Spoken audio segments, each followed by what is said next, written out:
What's going on, Lions fans? Welcome to the Pride of Detroit POD your home for all the latest and greatest Lions news, updates, analysis, and so much more.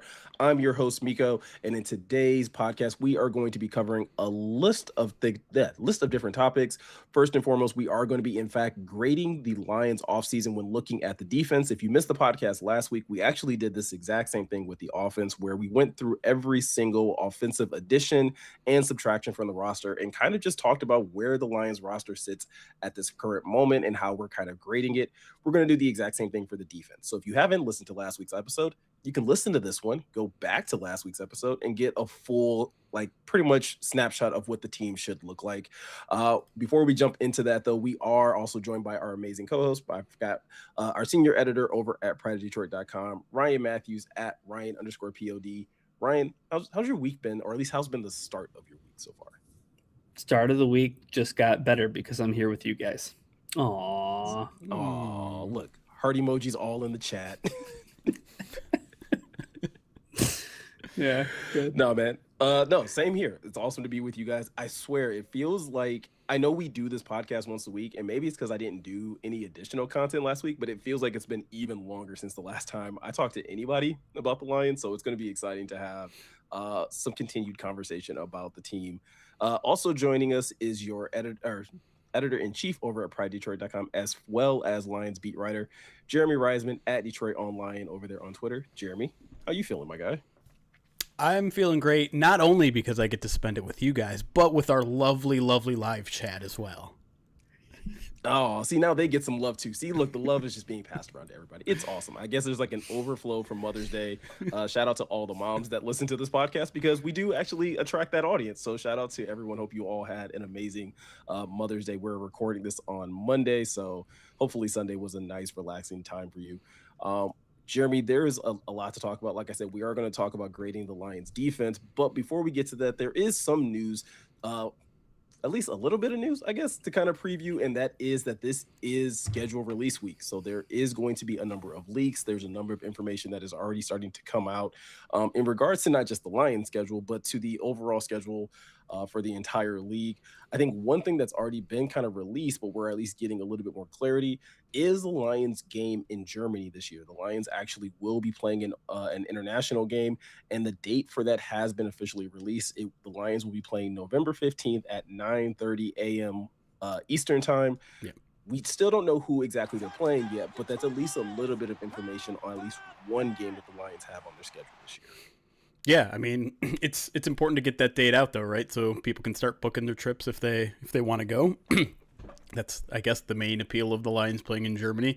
I'll say this. I have already booked my trip. I do plan on going, assuming something terrible doesn't happen, I guess. I don't know why I'm putting that even out there. But, yeah, no, it's an important date to set the, wheels in motion for people's plans. But I will say, and I think this is true, I think it's the last international game on the slate. And it's pretty bad luck for the Lions to fall on that date, because now we have a little bit more clarity on why Rod Wood never put in a request to get a bye week after the international game. And I think that's because he knew they weren't going to get it. Because if you think of the logistics, this is week 10. This is 11 days before Thanksgiving.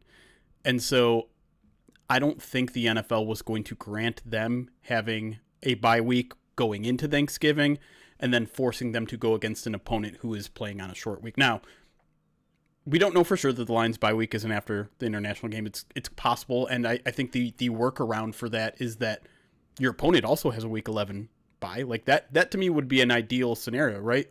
No one's getting an advantage. You're allowing the Lions to rest after international travel, but based on what everything Rod Wood said at the owners' meetings, it seems like that's unlikely to happen, although I certainly hope and wish it is what ends up happening.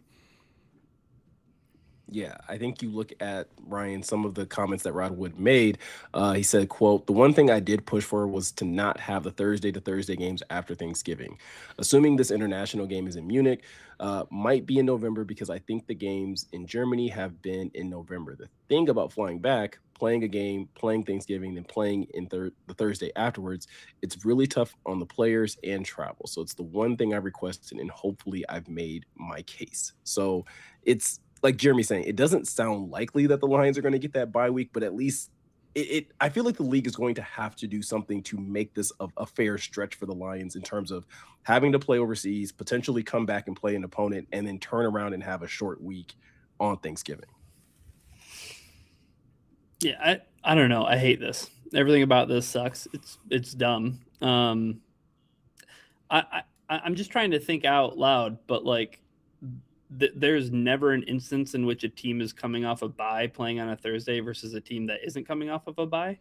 Like that never happens ever in the history of Thursday night football games. That hasn't happened. Like I think it's just such a wild ask that late in the season, the Lions are having to play 3 games in the stretch of 12 days. Yeah. Um, I mean, that's likely going to be true of their opponent too. It's just obviously the Lions have an international travel in there, which is a lot, right? You're adjusting that's to a not like a time nothing zone. thing. Yeah. It's huge. What do you guys think are the odds that the Lions play the same opponent back to back? Like that the team that they play on an international game is also the team that they end up having to play once they get back to the States.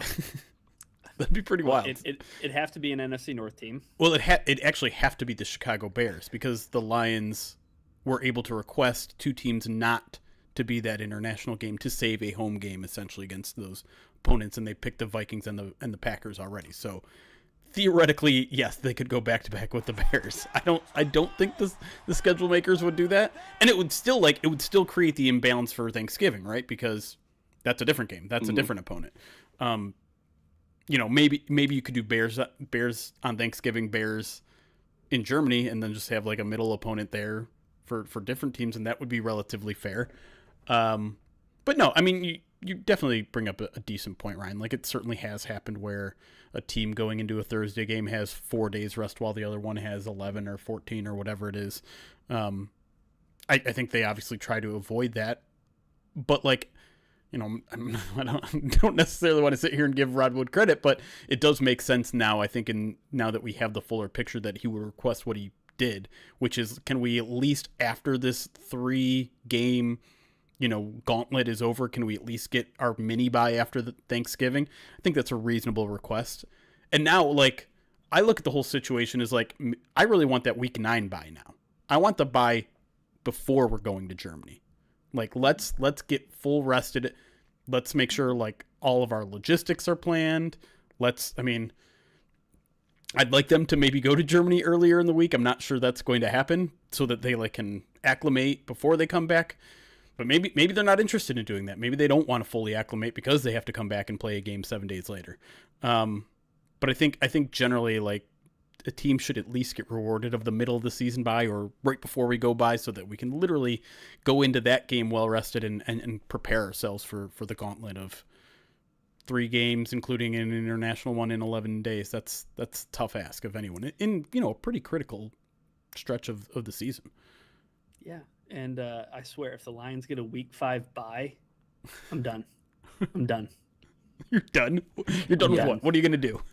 I'm done. I can't even make my threats because they are recorded and they can be used against me in a court of law.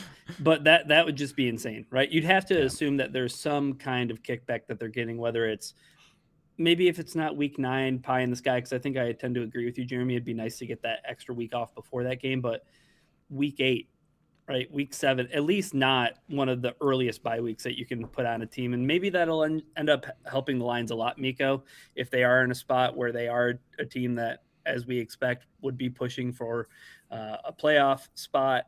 You get that mid-season kind of bye, and then you also get that mini bye that, at least if we're going to give Rod Wood any semblance of credit, you'd get after that week 12 game in Thanksgiving. So maybe you can use those 2 buys to help kind of manage things and get things to where this team needs to be by playoff time. Yeah. I think that's the most ideal situation in the case that if you're the Lions and you know that you have an international game, you know that you have to also turn around and play Thanksgiving on a shortened week. The thing that I think that you are hoping for is that you get a bye that's closer to the middle of the season, have your mini bye, after Thanksgiving, and then hopefully can coast to the end of the season and have your team rested enough. With that said, though, probably to keep us from giving Rodwood any more additional credit, let's pivot a little bit and talk about, at least speculate to some things that you would like to see once the schedule is released. I know the number one thing that most people typically look for is like, who are the Lions going to start their season with? And I know for me, Jeremy, I don't know if I'm all that picky. I know I just don't want it to be an NFC North opponent. Like, can we not start the season off with the divisional game and with a game that probably doesn't have as much weight to it? Right. Because in general, like, I want those divisional games to be competitive. I want those to be their teams at their best. And listen, September football can be ugly. It's not great. It's not the teams at their best. Now, you could certainly make the argument that maybe you want to play Green Bay early because Micah Parsons might not be fully healed from his injury. So if you want to really moneyball it, so to speak, maybe Green Bay is an okay week 1 opponent. It really does seem like the league is starting to lean into those divisional opponents in week 1, though. Like, we've already seen a couple of announcements. It's Cowboys Giants, I think, has been announced as a week 1 game. I don't remember what the season opener is. So it can't be the Giants. So it can't be the Giants, unfortunately, because I do like a cupcake in week 1. I do. Like, while the team is still figuring things out, go beat up on a bad opponent and set the tone for the season right. So, like, you want to give me the Saints at home? You want to give me the Jets at home?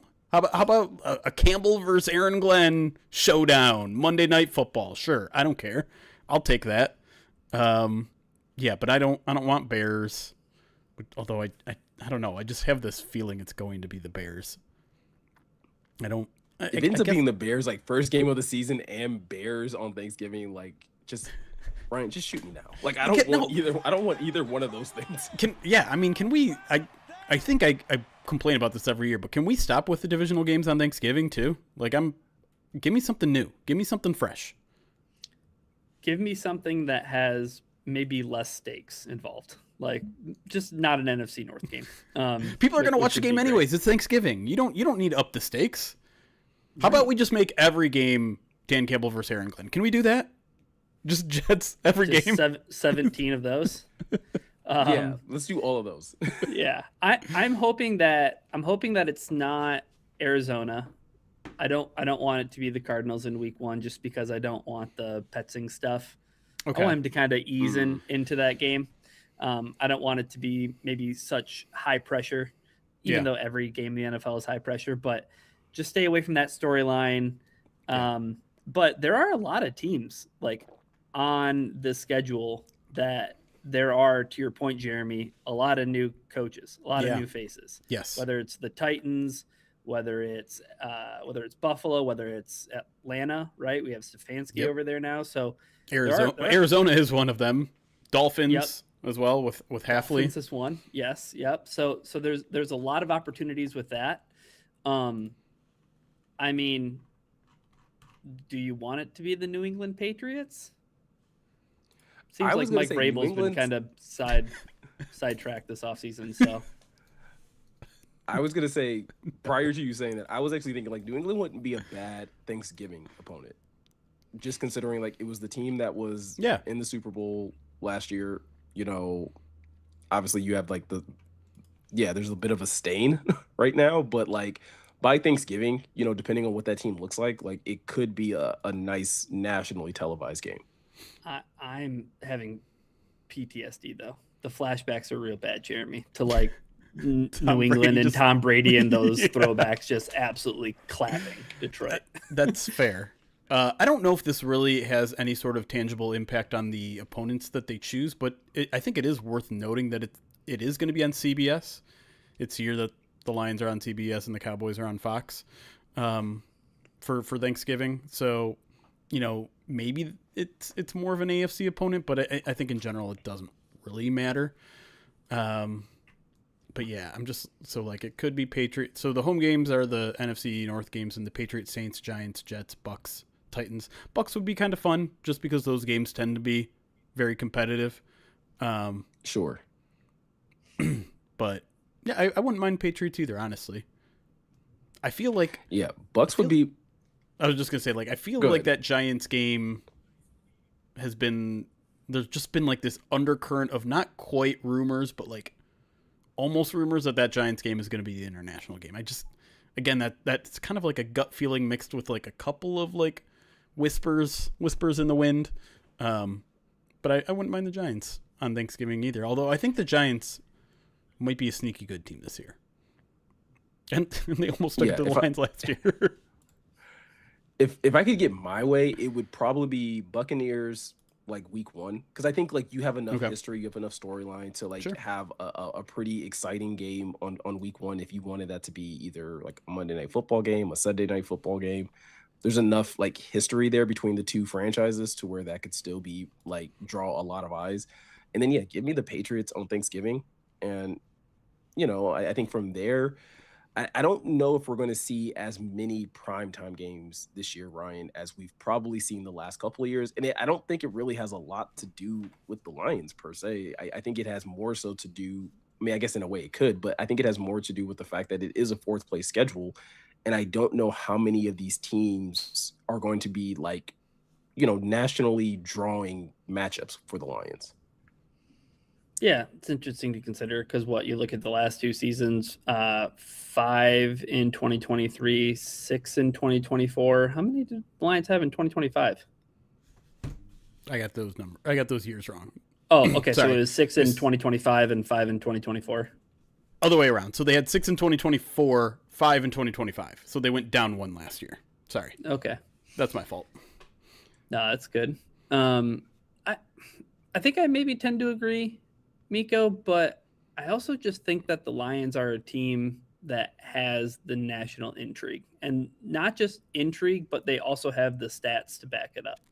I mean, how often are you seeing in wake of a Lions primetime game, some numbers coming out saying this many viewers, XYZ, as far as like a record. So I think that right now the Lions are just kind of baked into being one of those nationally televised teams that has the pull and has the intrigue and will get the kind of eyes that, I think any like ESPN, CBS, Fox, any of those crews, I think want to put on a Lions game. So I would probably guess maybe 5.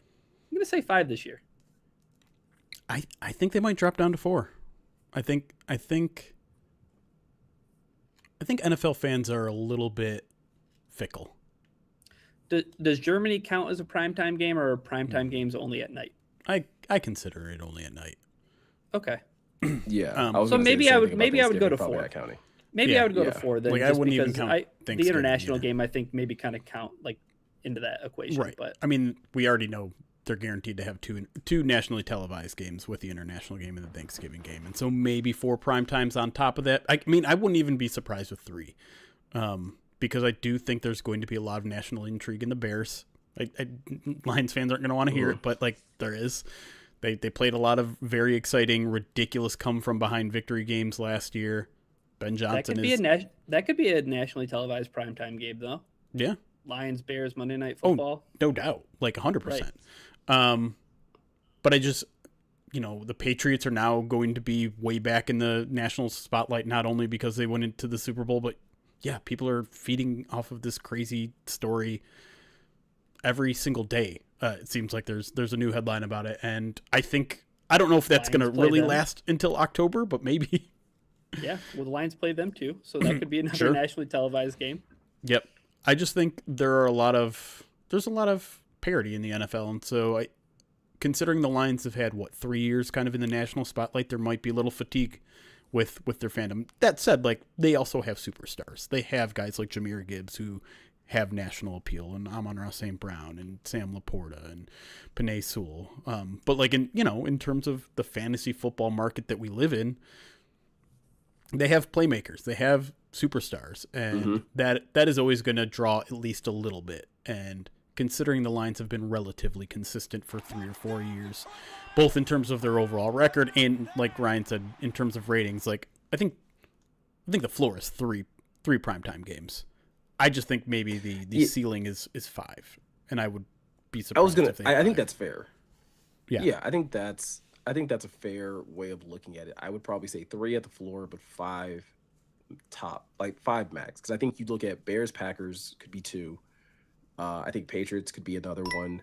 I think Falcons could be a nice one just because of the rising stardom of Bijan Robinson and Jahmyr Gibbs. So you get 2 of the young up and coming backs squaring off against each other. I think that one could be really interesting. And I also think like Buccaneers is, like I said, like I think there's enough history there with the 2 franchises that like that could probably draw a Thursday night type of game or even Sunday night type of situation. Let me jump in here right now because there is some breaking news rumors. I'm going to label this as a rumor at this point because I haven't checked the veracity of it, but it just hit Twitter. Lions Bills Thursday night, week 2. That was going to be the other team. Bills was the other team. That is. So there's one primetime game. There's one. Yeah, that's interesting. I think what's also funny is looking at last year's schedule. They had 3 primetime games before their week 8 bye. You know what I mean? Like, yeah, that's great. Yeah, it's wild. So it's interesting. Yeah, the schedule. The wait is over, according to ESPN. You just have to wait a couple more days. Just have to wait. But listen, we were just talking about facing teams early in their new head coach. I guess you can kind of count that with the Bills. I mean, yes, Even but though he's like a I mean, it's holdover, still Josh yeah. Allen. Yeah, I mean, he's the offensive coordinator to head coach, so it's not like a true like reset franchise. We have to get like they're obviously going to keep most of the offensive system in place and all that, but maybe defensively there's going to be some big changes and things like that. So I know one thing that I've gotten a number of people asking me questions about is like, and this is not even, I think, related to the schedule coming out this week, but I think people just naturally want to know, or like they want our opinion on like, hey, how do we think the Lions are going to do this year? And whenever I tell people like, oh, I think they're going to do pretty well, I think that they'll still get, 10 plus wins, people kind of look at me sideways. And I always point to Jeremy, like, it's the 4th place schedule. And I think with like the recent news coming out from like the Vegas odds of, the Lions having the easiest schedule, this year, I think that kind of backs that argument that like, hey, I do think the Lions are going to have an easier time than they did maybe last year. But do you necessarily believe that the Lions have the easiest schedule now that we've gone through free agency, now that we've gone through the draft? Do you think that like that argument still carries weight? Nope. I don't believe in strength of schedule before the season. I just don't. I don't think there's any good metric that catches it. The same metric that's from Sharp Analytics said the Lions are going to have the 3rd toughest schedule last year. Turned out to be 21st toughest. Or nearly a top 10 in terms of easiest. There are surprises every year. There are advantages and disadvantages about the schedule that we don't know yet. There are teams that are going to surprise in terms of how good they are, teams that surprise in terms of how bad they are. It's a fun headline. It's fun to be optimistic about it. And listen, there are some teams that they're going to be fortunate to play this year, right? Like it's going to be fortunate to play the Titans and the Saints and probably the Panthers, certainly the Dolphins, Cardinals probably as well, maybe Falcons as well. But would it surprise me if like the Falcons, the Giants, the Panthers, maybe even the Titans like surprise some people this year? No, not at all. And just, I don't know, the difference between the best team in the NFL and the worst team in the NFL is so much smaller than in a lot of sports that I'm just not taking anything for granted. And I'm not being like, oh, cakewalk. Like they got to win the division now because they have the easiest schedule. Like, no, I'm not buying that. And I think, Ryan, you have to factor in not even just like what happens with other teams, but also what happens with the Lions. Like they still have to go through training camp. You still have to get to week 1 as healthy as you possibly can. And that also is going to shape kind of like how your schedule kind of plays out or how your record can eventually start to play out. Yeah. Yeah, and they play the Miami Dolphins. I'm a little bit nervous about that one. A little bit nervous. Why are you nervous about that one? It's got a hell of a quarterback. Can you name a receiver though? You know, A-Chain can really catch the ball out of the backfield. So I guess is there an opponent that you guys either are looking at now that you're like, even now that you're like, you know what, that game's going to be a little bit harder, or that opponent's going to be a little bit easier than what you initially thought when you saw the initial list of teams that the Lions are going to have to play? I do think the Giants are on my list. Call me a Harbaugh stan, but I think they've had a relatively good offseason. Part of their season last year got derailed because of injury to their quarterback, to their running back, to a lot of other pieces. And so that's another one where I'm like, I hope we catch them early, because I feel like by the end of the year they might be rolling a little bit. it's going to be interesting to see what that defense looks like without Dexter Lawrence. Sure. But with DJ now again, Reader. And they added Arvell Reese, right? And Sure. Yep. drafted Maui Noah along the offensive line. So I don't know. It's just it'll be interesting to see how quickly they can gel. I can't imagine, is Scadaboo going to be ready by season beginning? I don't know. I have no idea. He had a pretty gruesome injury, so I think Meko, relative to when this offseason started to where the team is now, I do think that Tampa Bay is going to be a pretty tough game. And it seems like it always is, almost every year, no matter what. But that game could be a tough one just with what they've done in the offseason. And generally, I just kind of have a lot of respect for them. Now, I mean, it'd be interesting to see what that team looks like without Mike Evans, now that they move forward without him. But they have Buka, they have young weapons there. So it just all kind of comes back to the NFC North, though.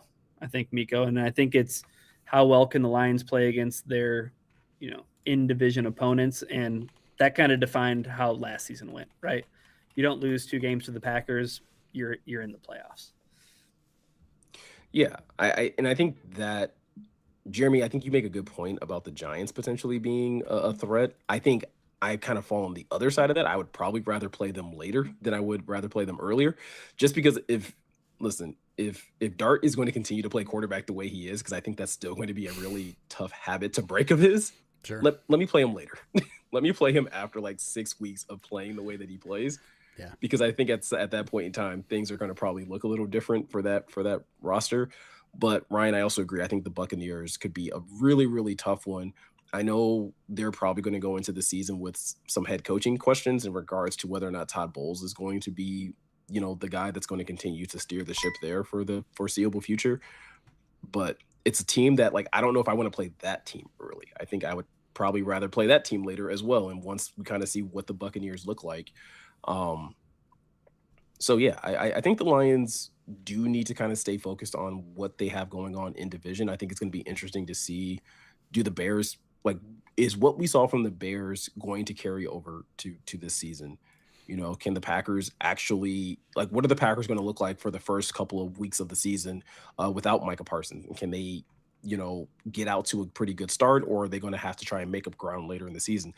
Those are, I think, just as pressing of questions as to, like, what the Lions are going to be doing early in the season. We didn't even talk about cold weather games. Sure. But if this Buffalo game is week 2, that's good, because that was one of your road opponents. The other one's Chicago and Green Bay. Oh, gosh. And then the only other one that could draw some ire is if the Lions play Carolina. I just made the same realization that you did. Oh, gosh. Yeah, I think, like, the Patriots, I think, are a team that could suffer from a little regression in 2026. I feel like maybe they played a little bit above their talent level last year. Still think they're going to be a pretty good team, though, so I'm not saying, like, that suddenly looks like that could look like a very easy game going forward. But yeah, I'm trying to think of any of these, like, tough looking games that might not be as bad as they look. And I don't have a lot of them because there aren't a lot of like extremely tough looking teams, right? We kind of just covered them: the Bills, the Bucks, the Bears and Packers. Maybe I mean certainly the Bears are a candidate for regression, right? Just because of all the comebacks they had last year, because you lose your starting center like that. We know what that could look like on the other side of that. And there's still a ton of questions on defense. Their interception totals were ridiculous, and they were certainly advantageous in the turnover margin, which doesn't typically carry year to year. So, yeah, it's a lot of reason why I'm not taking too much into strength of schedule, but I will certainly take a schedule that looks easy versus a schedule that looks hard. I'm just not going to take too much of a grain of salt at it. No, and I think it's why schedule release day is still such a big day for a lot of NFL fans, because it's another piece of the puzzle in terms of just being able to understand and be able to set expectations, because at the end of the day, that's all you can really do once you have a fully fleshed out schedule is like, okay, based off of the way these games are laid out, based off of when the bye week is, I feel like my team has these types of odds to play this well or to probably struggle in these certain areas. And that's really, I think, what it comes down for me. I think the Lions are going to have a chance to be better. I do think, again, depending on how some of these opponents stack up, they could have an easier time, but we still have an entire training camp to go through. And I think that's going to also, Ryan, shape a lot of things in regards to what this team is going to look like. Oh yeah. Yeah, there's certainly some camp battles to shake themselves out, but like you said, the schedule release is just so important with contextualizing the schedule. Knowing what comes before you, what comes after you, what days and whatnot. But I don't know. There's just so much more football to happen before actual football happens. Like there's still a whole preseason slate. There's still training camp, as you mentioned. There's a lot that happens in between now and the strength of schedule actually bearing fruit. So I tend to lean with Jeremy, and I also tend to kind of lean really where you want to start looking at strength of schedule is once the future market is set. I think I'm a bigger fan of looking at what the strength of schedule is based on what the sports books are saying for the over unders for football teams when it comes to their win totals. I think that's a little bit more indicative of what they did last season, right? Like the Minnesota Vikings did not have Kyler Murray at quarterback. The Green Bay Packers had Micah Parsons for the majority of the season. So there's just, I think looking at those speculative markets is a little bit more indicative of what is to come for the Lions this upcoming season. Yeah, it's worth noting that if you go by last year's record, I think the Lions are the 6th easiest schedule. But yeah, when you do the win total by Vegas, it's first. So I agree with you. That's probably a better indication. But again, like probability wise, we'll see. Well, I mean, if you're going to go the sportsbook route, it's a good thing that we have Righteous Felon Craft Jerky to kind of help you out in terms of like being able to save some coin, because you can kind of put some money to the side so that you understand how to bet on the Lion season, and in the meantime still get an amazing protein snack. The Pride of Detroit POD cast is brought to you by Righteous Felon Craft Jerky. It's the jerky that fuels the Pride of Detroit POD cast. Each 2-ounce bag of jerky has 16 to 20 grams of protein, and each stick has 8 grams. Trust me, if it's good enough for the Lions, it's going to be good enough for you too. Righteous Felon is based in Westchester, Pennsylvania. They use locally sourced, all-natural black Angus beef and prides itself on superior quality and revolutionary branding and unique flavors that go beyond the stereotypical jerky offering. Literally, before we started the podcast, I made sure to get me a File Capone meat sticks just so that I had something in my system, because I don't know, I've gotten into this weird phase right now, Jeremy, where I'm not eating like enough full meals. So it's nice to have like a cabinet full of Righteous Felon Craft Jerky to where I can grab something, get some nice nutrients, and then still be able to go on my day without feeling like I'm going to pass out.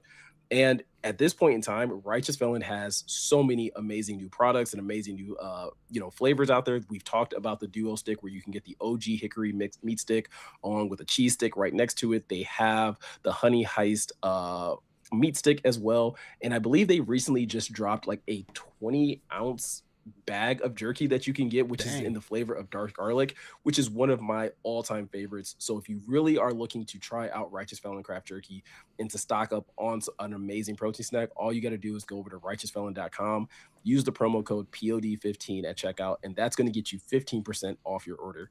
Again, that's promo code POD15 at righteousfelon.com.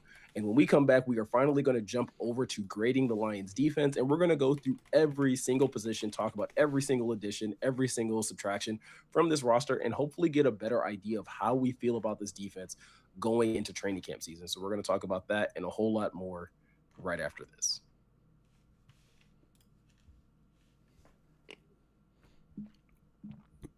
All right, we're in break.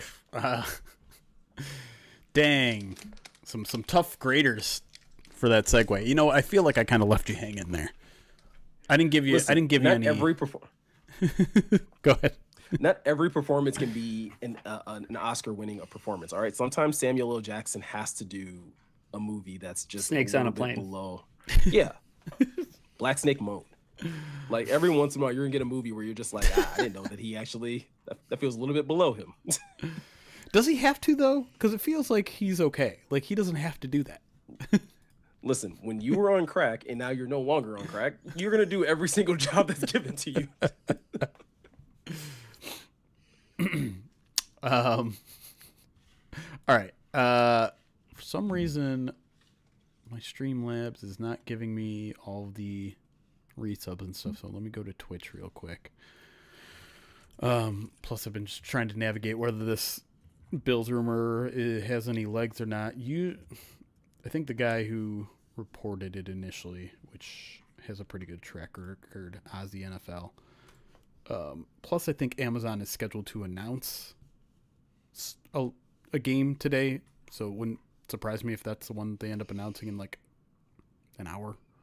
I'm so sick and tired of this. I'm so sick and tired of my attention being monopolized by freaking corporations. I'm sick and tired of like, well, ESPN, Schefter's going to tell you that the Cowboys and the Eagles are playing on Thanksgiving, and Amazon Prime's going to have their own scheduled release date. And shut up. The wait is over, Ryan. Oh, dude, my wait is over. I need to start running. Also, according to Aaron Wilson, the Lions have signed second-round pick Derek Moore. That includes 100% fully guaranteed money, which is actually pretty notable. Because has it been that way for like mostly everybody? I thought last year they just had like the first few picks of the second round get fully guaranteed money. I was gonna say I think it was last year that started to become like a normal trend. Who's another second round pick that signed this year? Yeah. No. I'll look into it. I'll look into it. I'll go through alerts here real quick. If I can find them. 39 minutes ago. There we go. LJ, thank you for the 12 months at Tier 1 in a row. Wait. Is that 12 months in advance? Because you've been subscribed for 72 months. Did you just subscribe for a full year in advance, LJ? If so, ridiculous and thank you. Says, good Lord, I'm old. That's a lot of Movembers. True. 72 months. Dang, that's 6 years. Crazy. So we know we've been streaming for at least 6 years. At least. Well, we just had our partnerversary. Maybe that was our 6-year partnerversary.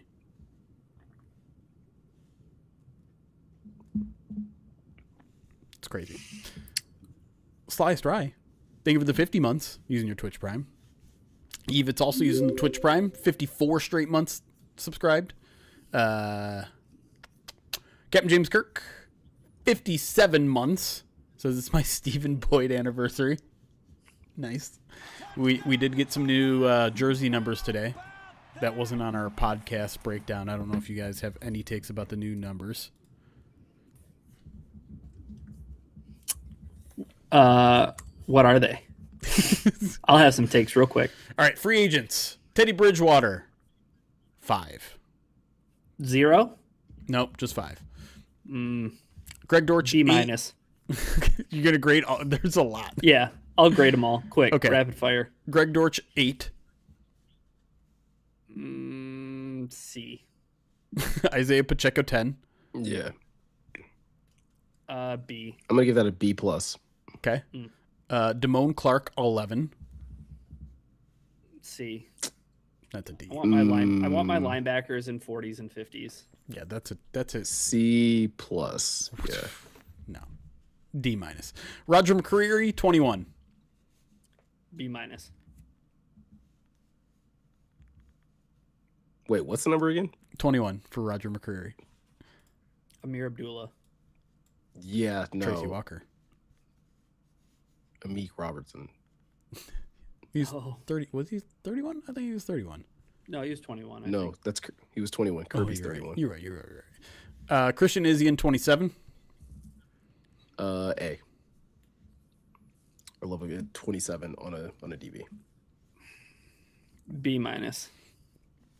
Joe Bashy, the linebacker they just signed, 35. D.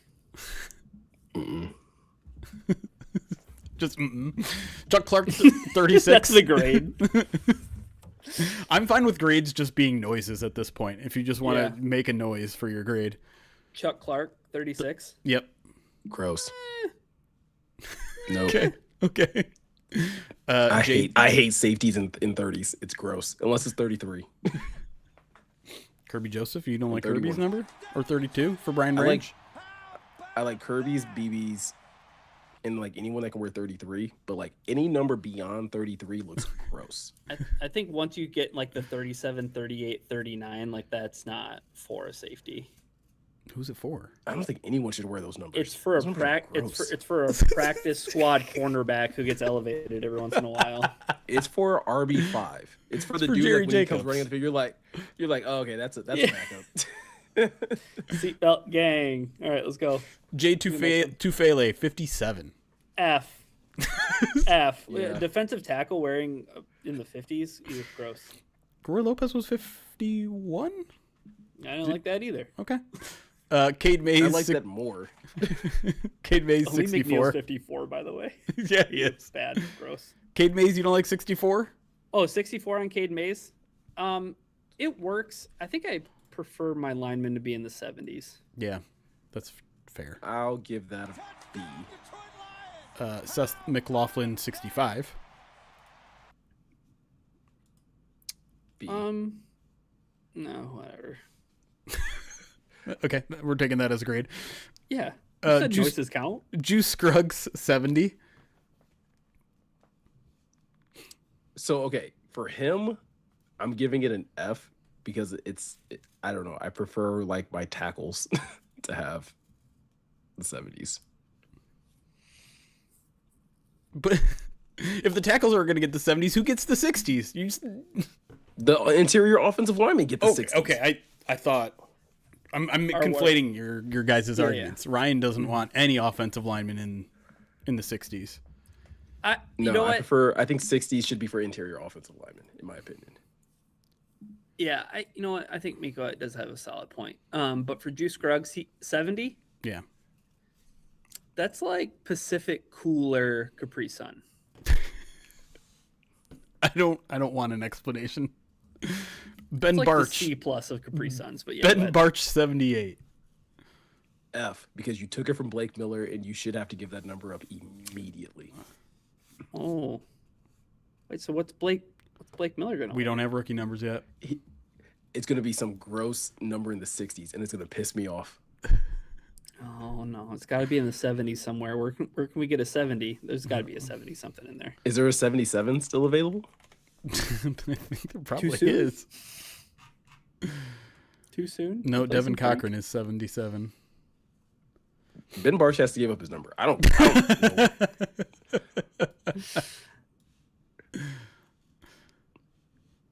70, 71. So there's 72 available. There's 74 available. And 76 available. I feel like it's going to be like 76. He can't wear 68. Like, it's too soon to like. to just flip the. Yeah.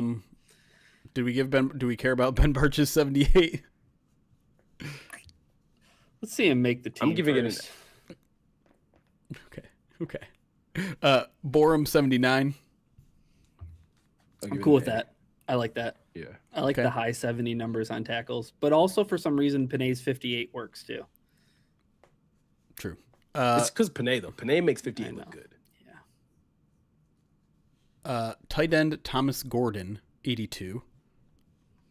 Solid tight end number. Yeah. Love It depends on what you do as a tight end, though. Like, I feel like 82, you have to be more of like a blocking guy. Okay. Like the lower 80s, you have to be a blocking guy. The higher 80s, you can catch the football too. Okay. Okay. I've never prescribed to this, but okay. This is Tyler just me. Conklin is 83. Hey. So that makes sense because he's one higher because he can catch a little bit. So it's okay. 83 is fine. 83 is also so rounded. You know what I mean? Because you have the and then you have the 3, and it's on top of the 8, and it's like a very rounded number. When his jersey gets folded over, you're going to be like, is that 83 or 88? I'm not sure. So stupid. Perhaps the most apt, I think, Peyton Turner, 92. He's wearing Marcus Davenport's number. That's right. Godspeed, dude. I don't know. C minus. No, A plus. A plus. A plus for the troll. Yeah, you know your reputation. You know what every single free agent article referenced when you signed here. So you just did it Only reason anyway. I'm saying, only reason I'm saying C minus is because I feel like that means that Derek Moore is gonna have to wear like a gross number in the 70s or the 60s because I don't think there's any other 90s available. There are no 90s available at the moment. Oh, can he wear 9 though? I think you can double up in training camp though. I think because there's 90 players on the roster. Yeah, if I were him, I would just take 92 and just like have it be a direct shot at Peyton Turner. Like, yeah, like What you gonna do, Rook? we know who's gonna wear this number in the actual season. DJ Wanham is 98. Hey, DJ Reader, the corpse was hardly cold, and that number got snatched up. That's All right. There are also 9 players who changed their numbers from last year. oh, these are important. These are more important than the numbers you just ran by. Yes. So I want you to just give me upgrade or downgrade. Okay. Ennis Rakestraw from 9 to 2. Downgrade. yeah. Ooh. Just don't even change like your 9. number. Just too many people got in the mentions of like, Ennis Rakestraw has more number changes than games played. It's just like, all right. Oh, That's piling on a bit. Don't be a dick. Jackson Meeks, 83 to 13. upgrade. I'm Are you a purist? I'm a Wide little bit of a receivers in the purist. 80s? I love receivers in the 80s. You old bastard. You back in my day. Okay, but Randy Moss in 84 is way better than Randy Moss in an 18 jersey. Yep. Without a doubt. Yeah. More iconic, sure. I'll give it that. I like the 18. I think that's an upgrade for Mixa. Malik Cunningham, 80 to 15. Same kind of trajectory here. Again, Took Grant again, Stewart's upgrade for number. me. This is what I'm talking about. There's no world in which wide receivers and linebackers should have the same Should be wearing the opportunity. same number. Yeah. No, I agree. This one is a little shocking to me. Dan Jackson, 28 to 17. Downgrade. Yeah, right? Like 28 Massive. is a perfect number for him. Why are you giving up prime territory? You just sold a beachfront property for a studio apartment downtown. Yeah, no. Yeah. No, it's downgrade for sure. Kai Robichaux, 25-34. Couldn't care less. Like I could.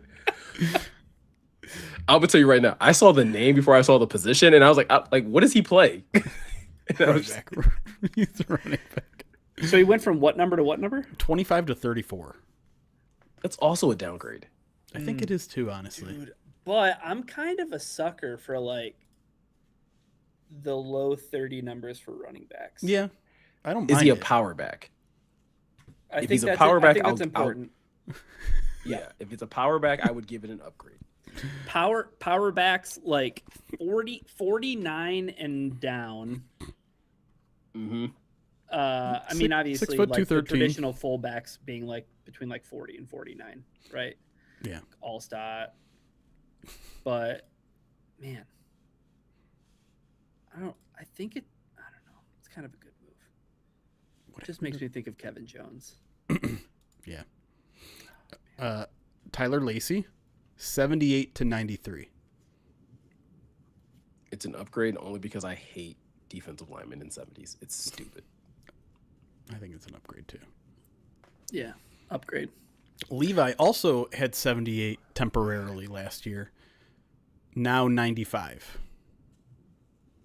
Also Was he? an upgrade. Wasn't he 75 at one point too? Was that his first number? I think so.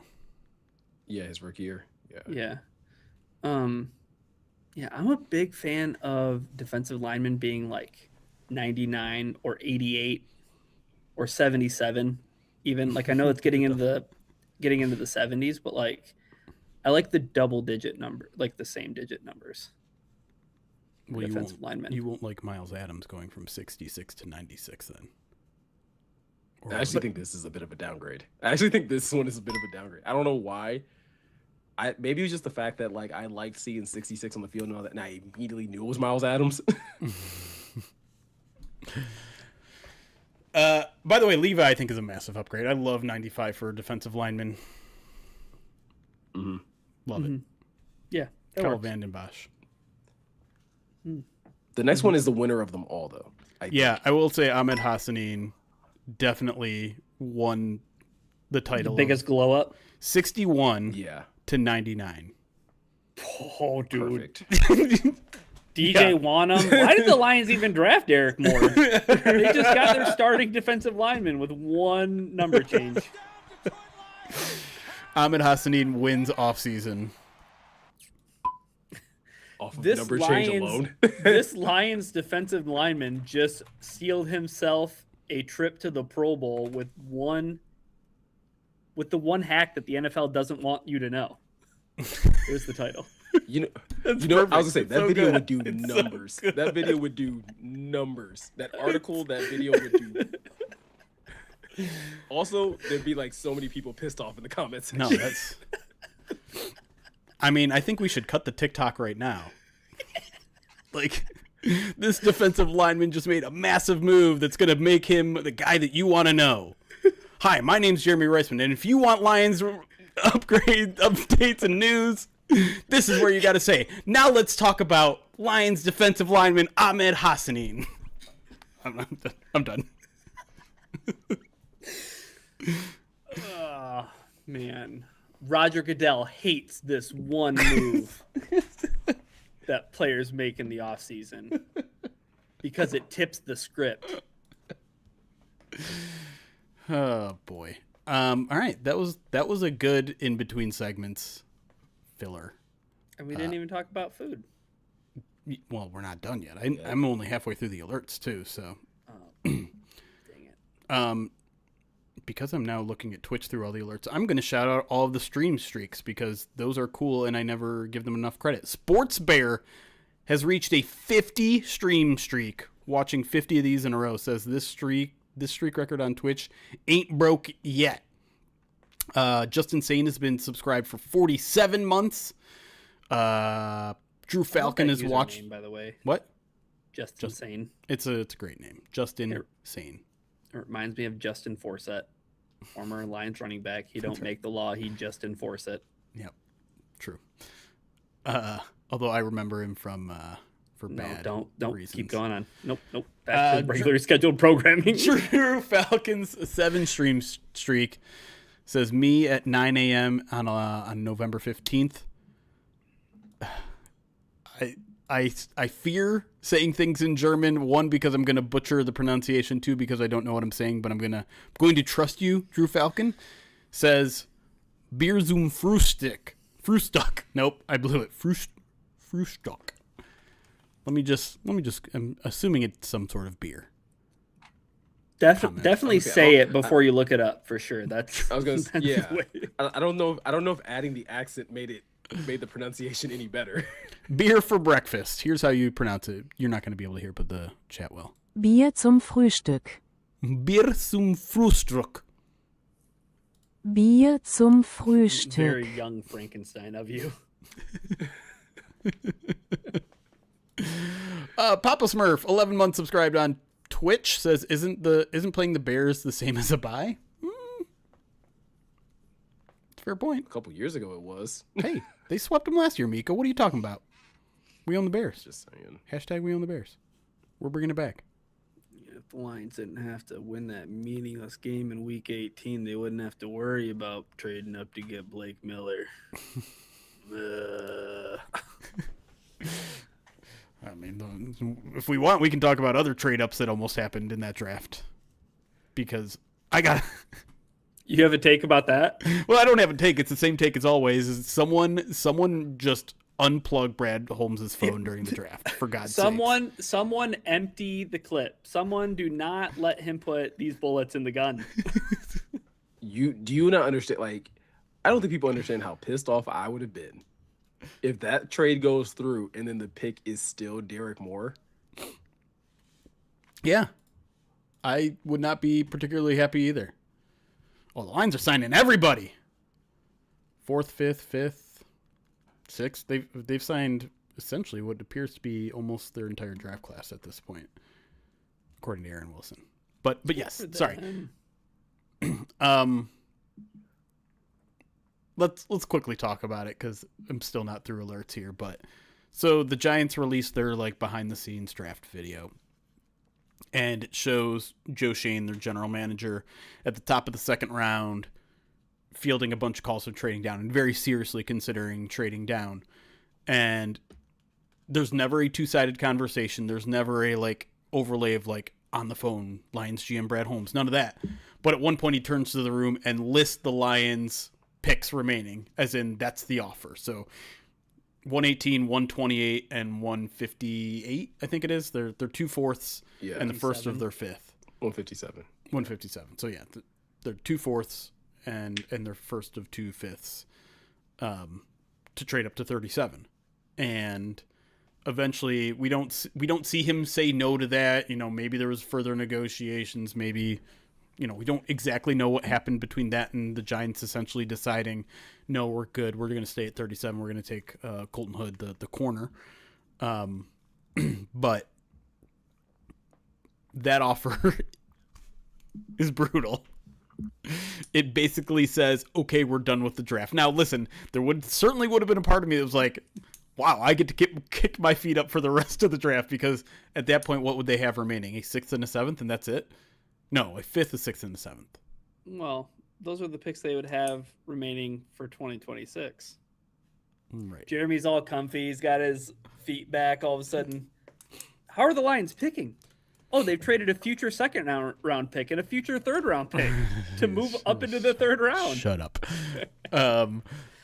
To those asking, it on the video it did not say pick 50, but I think you couldn't have jumped from the 4th round to the 2nd round like that with just a 2/4 and a 5th.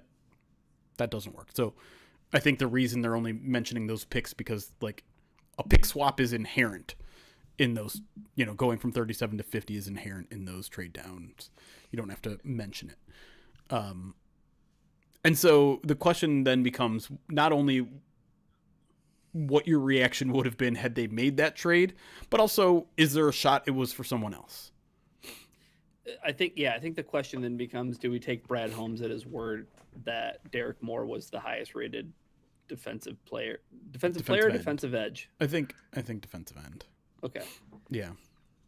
I think maybe then I start to question whether, because if he's moving up that much for Derek Moore, Meko, I'm not a happy camper. I'm not either. If you tell me you're moving up that far for Jacob Rodriguez, my eyebrows would have peaked. I'd have been like, linebacker's a little more important than we thought it was. It's true. I think I would have been less angry. Yeah, because I think there's a lot of conversation about Jacob Rodriguez arguably being like the second best inside linebacker in that class. Yeah. Sure. So just for purposes, if it wasn't Derek Moore, it would have had to have been one of the 7 players taken between 37 and 43, which were Colton Hood, Traden Stukes, the safety, Denzel Boston, wide receiver, probably not him, R. Mason Thomas, defensive end, Cassius Howell, defensive end, Christian Miller, defensive tackle, or Jacob Rodriguez. See, that's so interesting that there's 3 defensive ends in between, like the start of the second round and where the Lions picked, right? Because it was T.J. Parker, R. Mason Thomas, Cassius Howell.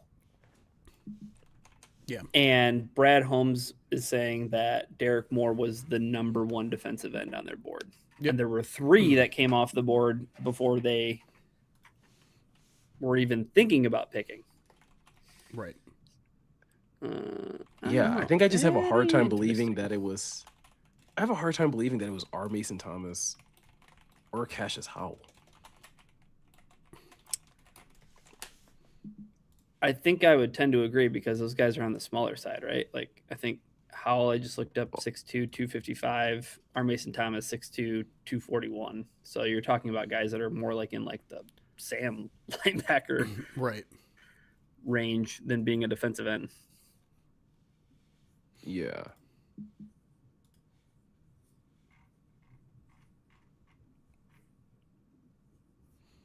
I mean, bad. Yeah, the groan from Detroit that would have been heard if that's the trade, and then it's like.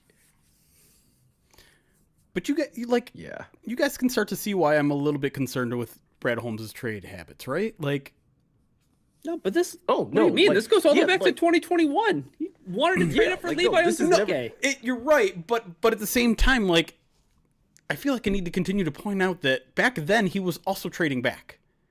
They have not traded back in 3 years now.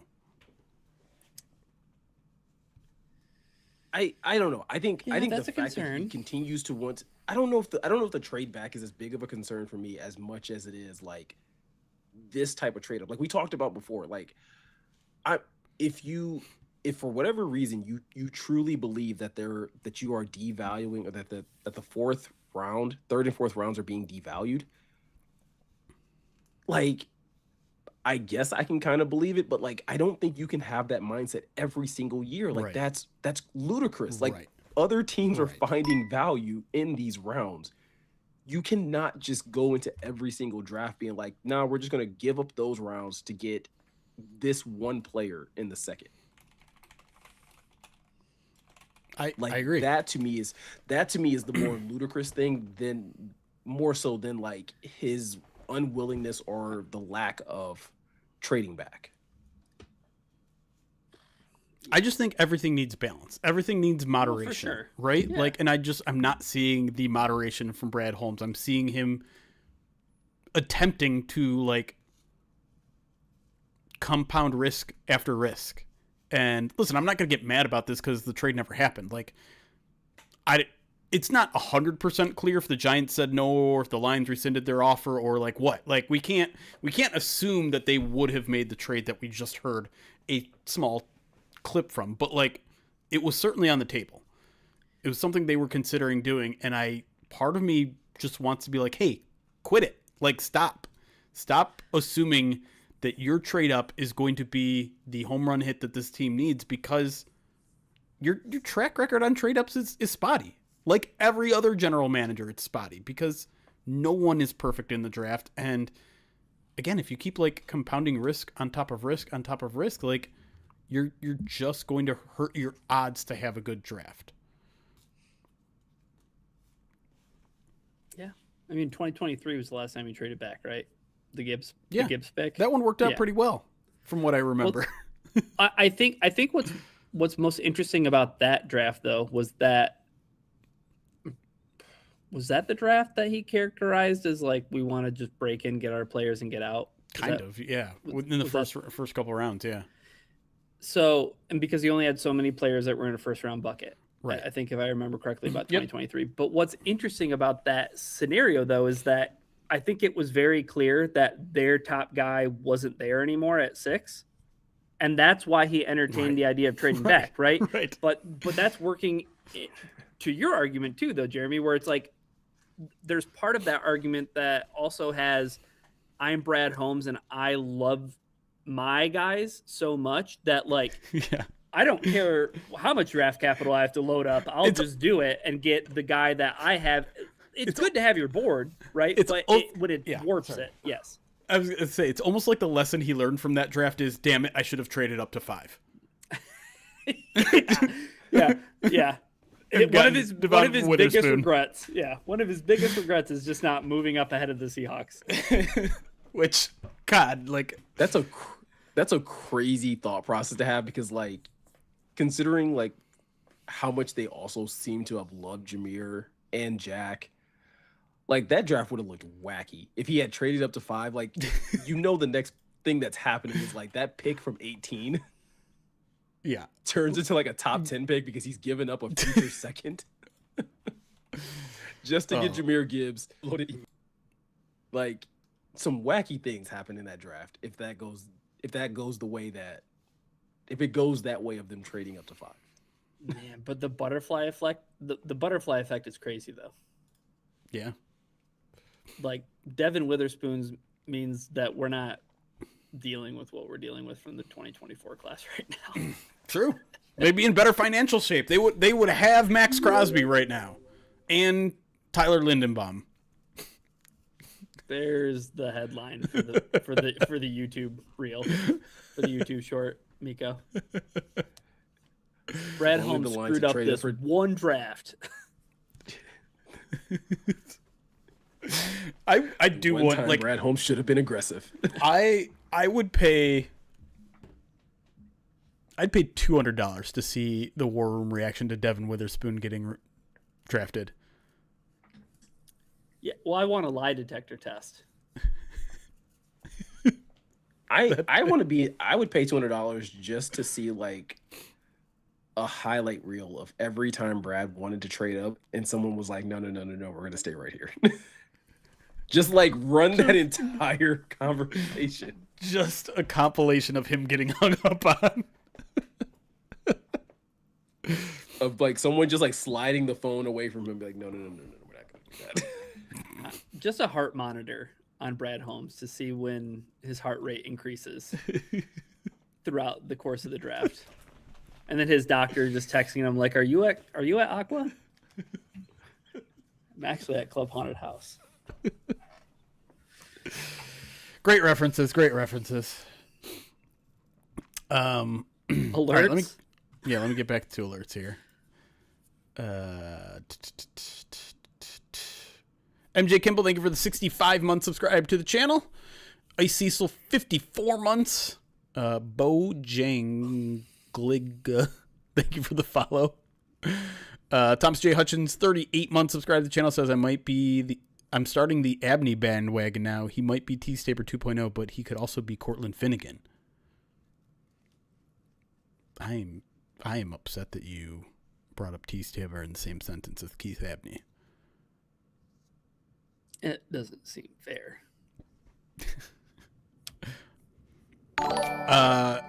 Cajun Meko, is that you, Meko? Are you there? 52 months. That's you? How did I not know that's your nickname? Is. It's my Ray Lewis. It's my Ray Lewis anniversary. Insert squirrel dance. Is that what it's called? The squirrel dance? It is. I had to Google it because for some reason for so long I thought it was called the Dirty Bird, and apparently according to Google, it's actually called the squirrel dance. It's commonly mistaken for the Dirty Bird, but yeah. Yeah, it's definitely not the Dirty Bird. but I've never heard the it more you know. referred to as a squirrel one. You can't see me do it, so I'm not going to try. Grandpa QB, thank you for the 28 months, says Adrian Peterson, who I believe was announced today is going to be part of the Vikings Ring of Honor. Weird of them to put a Detroit line in the Ring of Honor, but who am I to judge?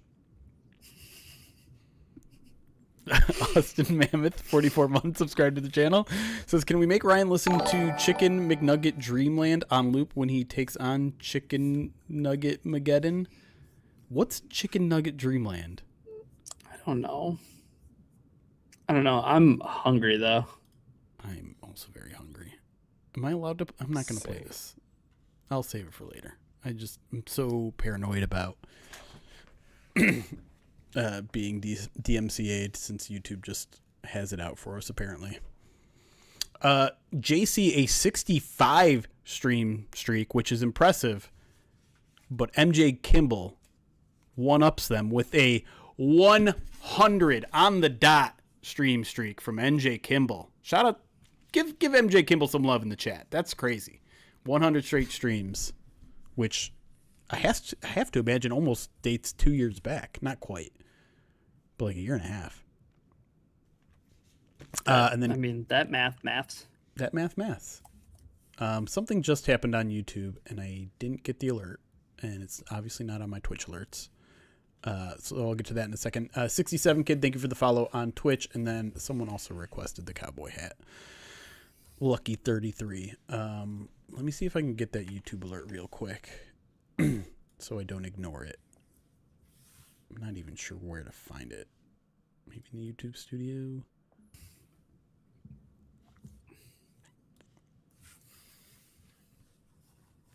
I don't know. Wait, what if I go to the chat? Maybe it's in the chat. Not even sure where to find. Oh yeah, we got a couple donations over there. Some super chats.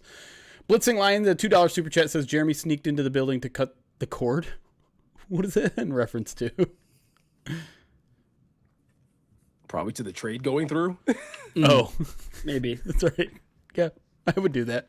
And a £5 super chat from DC Smithers says the failed trade ups are why we can't have Inside the Den quickly after the draft. They got to scrub it. They're like, oh yeah, no, people can't know that we almost did this. Just holding a magnet over the VHS tape. I will say the one thing that I don't like about War Room cams now is like the over analyzing of immediate reactions, like, oh, they weren't happy enough, they really wanted this guy, or oh, you look at what John Dorsey is doing in the back, he really wanted someone else. Yeah, I feel like that should be like this more year for Blake legitimate. Miller, right? Yeah, right. Yeah. People were doing that with With Dan Campbell's reaction. Where he's Yeah. like, Yeah, I think anything short of the Mike Rabel reaction to the AJ Brown trade, like that's the only thing that should be like, oh yeah, no, like that's he's pissed. a pissed off individual right there. and you don't even know if it was about AJ Brown. You could have got a text from Rossini. Let's relitigate every single moment in Mike Vrabel's career over the past 20 years. Through the lens of Diana Rossini. Yes. Wow. Yeah. No, that's already happened somewhere on the internet, I'm sure. I'm gonna have a take, and I need you guys to tell me whether I'm off guard or not. But Brad Holmes has this kind of reputation where he knows when guys are gonna fall, when guys are gonna be there. Like he expertly is patient at times, or he jumps up at the right times to get these guys. One, do you believe in that narrative? And two, does this trade up potential video maybe strike a chord against it? Would it I mean, I feel like if it was real, we would have gotten Devin Witherspoon, wouldn't we? Like I think it goes back to like they would have traded up to 5. or you're talking about the Derek Moore one. Yes, yeah. Okay. But like, okay, I'll just share my take, because I think Inside the Den has created that narrative essentially, right? because we see a clip of him mentioning Amon-Ra to Sheila, on day 2. On day 2. Because we see them say Miles Frazier is someone we would have taken on day 2 in the 3rd round. Yeah.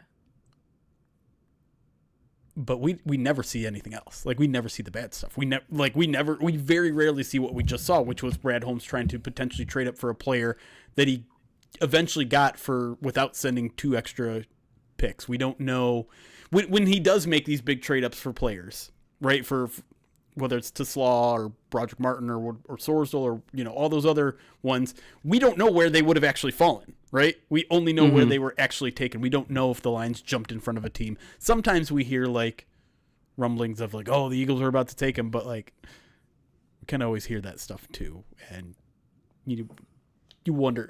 A lot of times, I think Brad has even said it. He's like, yeah, I got a couple calls after the draft. 3 teams were like, oh man, you got our guy. We were about to take him. I'm like, okay, what GMs are making those calls and why? Call it what it is, Jeremy. Inside the den is organizational propaganda to help perpetuate a narrative. Wonderful work they do, though. It's fun. Fantastic work they do down in Allen Park. But I'm just saying that is organizational propaganda to I've used advance that word a before. narrative. Yes. I think there's always I think there's an element of like, sure, they're GMs, they have to know these things, right? You have to be able to know like where a guy is slotted. That's why they make, as much as people wanted to like lose their minds about it on YouTube last week, like, yes, teams have their big boards too, and sometimes they closely align with what we see on the national stage, and sometimes they don't. So like I think there's a semblance of like, hey, we have a feeling that this guy is going to like be here. So like in the case of Amon-Ra St. Brown, like I'm pretty confident that like Saint was like routinely seen as like a day 2, day 3 guy, but like when he started to fall like onto, or day 2 guy, when once he started to kind of fall into day 4, it was kind of like, hey, like I can see how you'd be like, hey, we kind of had this guy rated a little bit higher. But I also think that like, I don't know, it's weird because Brad also says that like they take their guys when they see them. So it's like, so did you actually have a 4th round grade on Amon-Ra St. Brown? Right. That it's an interesting like paradigm here when you talk about like these late round steals, and you're like, oh my god, do we get like, wow, they found this guy in the 6th round, like he's incredible. How did they manage to do that? And then it's like, well, they skipped over him for 5 rounds too, right? Like Quandre Diggs, like, wow, what a great pick in the 6th round, but you didn't want him in the 5th round. You didn't want him in the 4th round. Like, do you really get that much credit for picking a guy in the 6th round just because he turns out to be a good player? Well, credit in what way? Credit in the way that you're framing it, though, right? Where it's like, oh, you are like the all-seeing, omniscient GM who knows when players are going to fall to. I guess I kind of don't believe in that narrative. That like there are GMs that are so in tune with the other 31 draft boards that they know this future All-Pro is going to be available in the 5th round. Like that doesn't happen, right? Well, because if you knew they were going to be an All-Pro, you would have taken them. Yeah, that's what I'm right? saying. Like, why would you even risk? Yeah, why would you risk that player going elsewhere? I actually think I think the way that I'm looking at it, though, the not trading up to 37 for Derek Moore is kind of more so working in Brad's favor. Because like he did end up jumping a team that I think a lot of people were able to connect the dots on with Jesse Minter, right? Yep. So maybe there's an element of that, but like also like trading up for Jamison Williams, when you think about that trade, moving from 32 to 12, it was very much, well, we know these teams want wide receivers, and then once we see Chris Olave come off the board or whatever, we're like, we know our guy's going to be there. Yeah. That's kind of why I view Brad Holmes's trades up more, generally speaking, more of like, hey, this cluster of players running thin, let's go get our guy, more so than like one specific guy. Yeah. Yeah. Like is going to get through the cracks, right? Like what you're saying is like there's a cluster of players, and maybe at this position it's getting here. Well, let's just go up and get our guy. Yes. Oh, that's the guy that we knew was going to be available way later, kind of thing. Right, exactly. Yeah. I don't know. It's why I both love and hate the behind the scenes videos, is because, like, one, it's fascinating, without a doubt. Like, I think us as NFL fans are better off now that that's become kind of like commonplace across NFL teams, because you do see some of the thought process, but you only see some of it from every single team, and I think it warps you into thinking your general manager is a mastermind. But I think like that, yeah, I think that goes back to some of the things that I was like kind of going back and forth with people about on YouTube, where it's like there's hits and misses on both sides. So like Sure. this idea that like, well, no, they're the GM, they're the experience, like absolutely, right? They have the experience. That's why they have the job that they have. But that doesn't mean that every pick is a slam dunk. Doesn't mean that their way of setting up their board, their way of evaluating talent is always going to yield like the best returns. If that was the case, we wouldn't feel the way we feel about the 2024 draft class. We wouldn't feel the way we feel about picks like Colby Sorsdahl or Broderick Martin or Hendon Hooker. Like, Sure.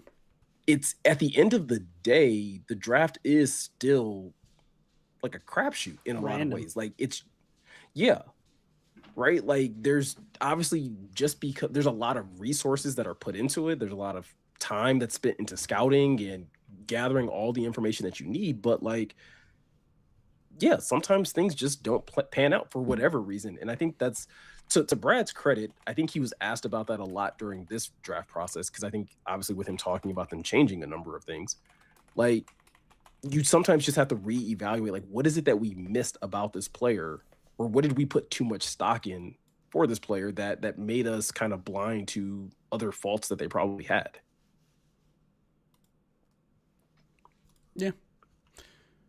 There's not, when a GM makes a mistake, it's not just like, oh, he did this. This is the one reason he made a mistake, right? It's a confluence of things.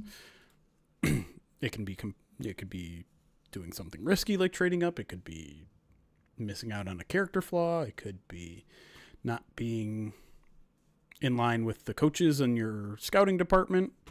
Could just be bad luck, right? Like, there's so much luck involved in the draft that even your process could be 100% sound and you might still get it wrong. Maybe it's an injury thing.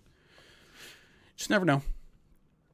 Which is why I tend to not be that overly critical. I never scream my head off when a pick I don't like doesn't, or a pick I don't like happens. Yeah. Why would I do that? Why would you do that? Zern Baby Zern, 57 months, says, oh, here comes old Rams fan Jeremy. What did I say? It was pro Rams. Your Stafford jersey you bought right after they won the Super Bowl. Well, I didn't say that. No, I mean, you want me to put it on? Zern Baby Zern? I'll put it on right now. I don't care. I don't care. I'm a man. I'm 40. I'll go grab my Cowboys hat and my Rams jersey. Do it right now.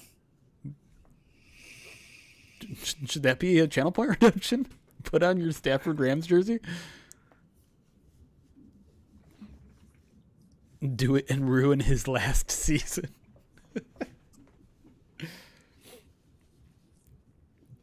Think I'm afraid of it?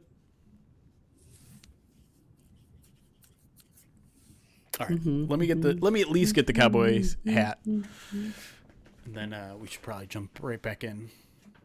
Not a Vikings fan. Not a Vikings fan. Can't prove it.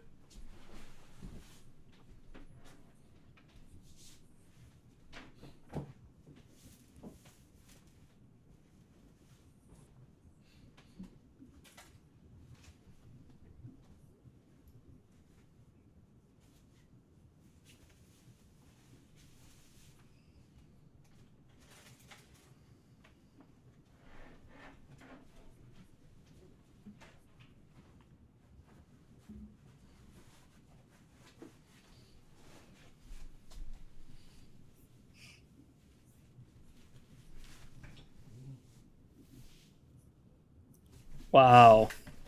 Wow. Look at that.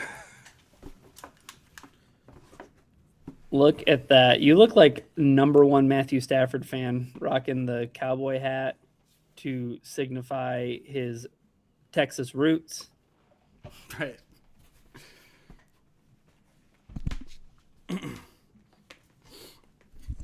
I like that Peter Schrager's like, okay, I'll start calling you Matthew again. Like, oh, yeah. Why did you never stop? Was it Schrager? I think it was Schrager, wasn't it? Was it Kyle Brandt? Oh, it's Kyle Brandt. You're right, I think.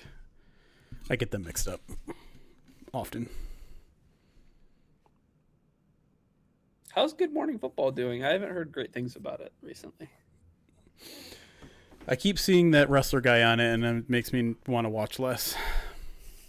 Seth Rollins, yeah. Seth Rollins. Yep. Well, because you know who he's a fan of? Who's that? The Chicago Bears. Hey, congrats, Dan.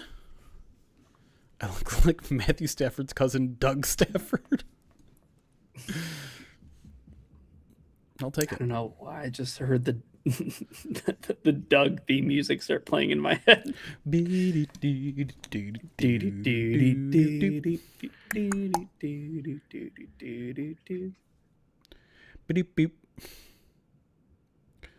All right, we should get into it. Yeah. Get back to it.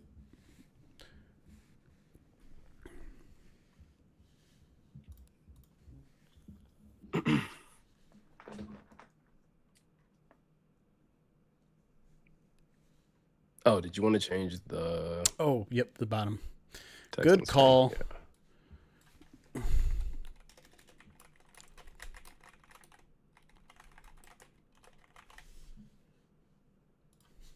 The chat, you guys gotta chill out talking about Dan that way. I'm looking at you, MJ Kimball. He's saying. Okay. Drew Falcon asked what type of nurse. So that's MJ Kimball's response. It's too wild. All right.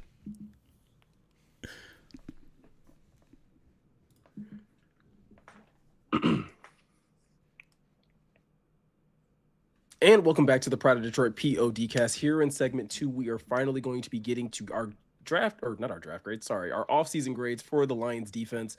Like I said, we did do this last week with the offense, so if you haven't had a chance to check that out, definitely do that after this podcast. But essentially what we're going to do is run through every single position group, talk about the players that the Lions added, as well as some of the players they lost, and kind of try to come around to a grade that we each have for the Lions defense as a whole, as we kind of go position by position group. Jeremy, I think it's probably makes a lot of sense to start up front with the Lions defensive line, but specifically looking at the defensive tackle group, where there have been a good amount of turnover in terms of guys going out of the door. And I don't know if they've necessarily found the exact same amount of talent that they've been able to bring in. No, I mean, it'd be hard-pressed to say that defensive tackle room got better this offseason. You know, you lose Roy Lopez, DJ Reader officially signs with the Giants last week. And you don't really find your replacements, right? You signed Jay Tufele, who can play a little bit of nose, but really feels a little bit more like a 3-tech. And then, you know, we've talked a little bit about the undrafted rookie, Aiden Kiana Aina, a more true nose tackle that might be able to contend for a 53-man roster spot. But if you're expecting him to, like, take Roy Lopez's snaps, like, okay, that's a little ridiculous. I think rather the hope, and I think this is going to be a little bit of a theme with the defense, is your young players on defense are going to take a jump. Your injured players are going to return to their level of play, right? They were so injured on defense last year that in a lot of ways it feels like they're getting a lot of players back for the first time. So you're hoping that Tyleek takes a year to jump. You're hoping that Aleem McNeil is back to form. You're hoping that Levi Onwuzurike is a factor in some sort of way. But those involve a lot of ifs. And so if you just look at the personnel, I think you'd be hard-pressed to say they got better at defensive tackle this offseason. And I think that should be a relatively significant concern, right? For a team that has been so focused in the past 5 years of stopping the run, to get a little bit weaker in the middle of the defense would be a pretty impactful turn of events, I would say. Yeah, Ryan, I think this is the one group that I am really concerned about, not just for the simple fact that like of the players that you brought in, but because of the talent that you lost. Losing Roy Lopez and and DJ Reader in the same offseason is a pretty significant blow. I think if you could have kept one of those guys and then lost the other, I think I'd feel a little bit better about this group. But I do agree with Jeremy in the sense that maybe this is putting a lot of faith in just the youth of your defensive line, that you're expecting a big year from Aleem, that you're expecting a nice season, year two jump from Tyleek, and just expecting just a good amount of health from Levi Onwuzurike. But I do question the depth of this group as a whole. Yeah, I agree that I think it would have been nice had the Lions been able to re-sign either one of DJ Reader or Roy Lopez. And I was a really big Roy Lopez fan, especially like after the way he played last season. It would have provided a bit of a safety net, but I think you're kind of cutting out that safety net to say the guy we drafted in the first round needs to really be able to handle a starter's share of the snaps. And also, hey, that guy that we paid $100 million almost to, he should be quite a big player for us as well. So I do agree that there's some worry that maybe the depth slides off in a way that it didn't slide off last year. I think we looked at last year's defensive line and said, well, once Aleem McNeil comes back healthy, the interior of that Detroit defensive line should be absolutely dominant. I don't know if they were absolutely dominant last year, though, right? Like Aleem came back and he looked like he was coming back from an ACL injury. Right. Tyleek Williams was very much a rookie. DJ Reader was Fine. good, not great, but Roy Lopez, he seemed like the only player who really out exceeded expectations. Yeah. In that respect. So I don't have as much of a concern though with the depth piece though, because I think that they should be able to find somebody who can at least spell Tyleek or spell Aleem. And one of those guys may be Levi Onwuzurike, right? Like that needs to be taken into consideration for sure. But I think maybe my concern is you're counting on Levi Onwuzurike to be a guy, given his track record. You're counting on Aleem McNeil to be a guy who has dealt with injuries, and when he's flashed, but then there's times where it's like, man, I haven't seen Aleem McNeil make a play in a minute. Now that also has to do with the kind of scheme they play, but I do think that if there is a concern along the defensive line, I think right now in the here and now, it's can those guys make good on what the expectations are for this defense being really good? Those guys need to be really good. And I don't know if I can necessarily put all those expectations on those guys and count Meko on Tyleek Williams to take a huge year two jump. Levi Onwuzurike is going to be a guy who's hungry in a contract season for him, right? Aleem McNeil is going to make good on that $100 million extension he signed. Like, that's a lot of ifs, and that's a lot of projection, I think. Well, I think it's also a lot of projection, even when you talk about the guys that they drafted. That like you talk about Skylar Gill-Howard, who more than likely is probably going to play defensive tackle, but is an undersized defensive tackle at 6 feet tall, 288 pounds. Like that's a lot of projection. Are you expecting Tyree West to also play like a true defensive tackle type position, or more of an attacking 3-tech, or is he going to live on the outside a little bit more? And then the only other depth that you kind of have on the interior is both Chris Smith and Miles Adams, who combined played 9 games for the Lions last year. Right. Which again, like, not saying that they need to play heavy snaps, but it's one of those things where it's like it's not the same level of experience and production that you had walk out the door. Yeah, and it's why I still feel like, given they have a couple open roster spots, a true nose still seems to make a lot of sense. And I think Ryan brings up a great point that like part of the reason maybe they were so static on the defensive line was because they've already made those investments. They already made the investment in Aleem. They already made the investment in Tyleek, and that's why they couldn't afford to keep DJ Reader on the roster. It's why they couldn't afford to keep Roy Lopez. I mean, he signed a 2-year, $10.5 million deal. Like, that's a significant upgrade from what he got last year. And DJ Reader is still making over $6 million a year. And the Lions were just not handing out those contracts. Now, you'd like to think that in a fair system, well, they're going to get compensated on the back end with the compensatory pick for some of those guys, but the Giants found their way to make themselves a loophole and get DJ Reader without it affecting the compensatory pick formula, which could go on a large rant about right now, but I guess I won't. But yeah, I feel like we keep mentioning his name here, but I still think it makes a lot of we're a Benito Jones edition from me feeling okay with their plan here. Go get Benito Jones. Fair. Why not? So, what would you give the defensive tackle group as a grade? Because again, like they're hamstrung by cost a little bit here. And because they made those previous investments, I'm not going to ding them too hard, even though it was a downgrade, but I'm also not going to pretend like I'm excited. So like, I think a C- here, where it's just like, you made some long-term potential investments.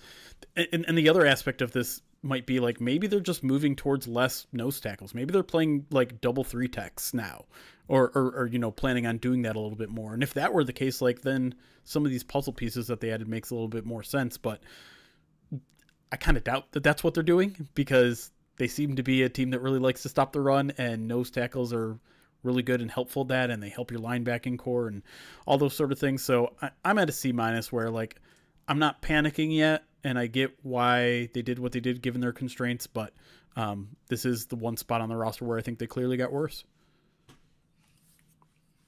Yeah, Ryan, I'm kind of with Jeremy in the C- range, where this just feels like I get, like Jeremy said, you kind of had a number of contractual restraints in regards to what guys were getting paid and what you could have actually paid to probably even try to retain these guys. But I'm not completely panicking until I see how this plays out, right? Like until I see what Tyleek looks like, until I see what Levi looks like, until I see what Skylar, Gil Howard, or any of these like other, young guys that they're bringing. Once I kind of can see how the roster is kind of playing, even in early signs of training camp, then that might give me a better indication. Or like Jeremy said, maybe they're a Benito Jones signing away from like all of this kind of making a little bit more sense. If we're grading it from where they started at the beginning of the offseason to where they are now, I'll give it a D+, just because it's definitely counting on a lot of those things to hit. It's counting on a lot of your top end players to hit. And I'm just not sure if that's all going to be hitting. And if it's not all hitting, where's the depth? But Roy Lopez played himself out of Detroit. You know what I mean? Like they could not afford that because you drafted Tyleek Williams in the first round, and it's year 2, and it's time for him to either get off the potty or get on the potty or whatever you're supposed to do with the potty. I don't know. We're potty training right now. Like I'm in the weeds right now, but I know that the Lions defensive tackles are a little bit in the weeds too. So I'm giving it a D+ just because I need to see it too. I'm kind of hearing that from you guys as well. Like, yep. It's hard to see it right now because there's just not the same mix of bodies where you feel comfortable with the depth. Yeah. I think the vision of the defensive line though does get a little bit clearer or a little bit more optimistic once you switch over to the edge group. Because once again, you still do have some production going out the door when you talk about Al-Quadin Muhammad signing a one-year, $4 million deal with the Tampa Bay Buccaneers. You lose Tyrus Wheat. You also don't re-sign Marcus Davenport. But I think, Jeremy, the additions that Brad Holmes and company did by bringing in DJ Wanham on a one-year, $3 million deal.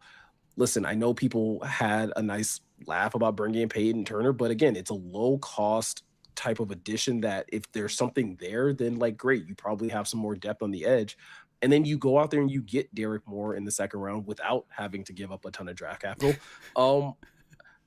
I think it's kind of the inverse of the defensive tackle group where it's like, yes, you lost one impactful player, but I think you did a good job of providing enough depth and competition at the rest of that edge group to where like you can at least kind of, it's not as fuzzy to see where production could potentially come from that group.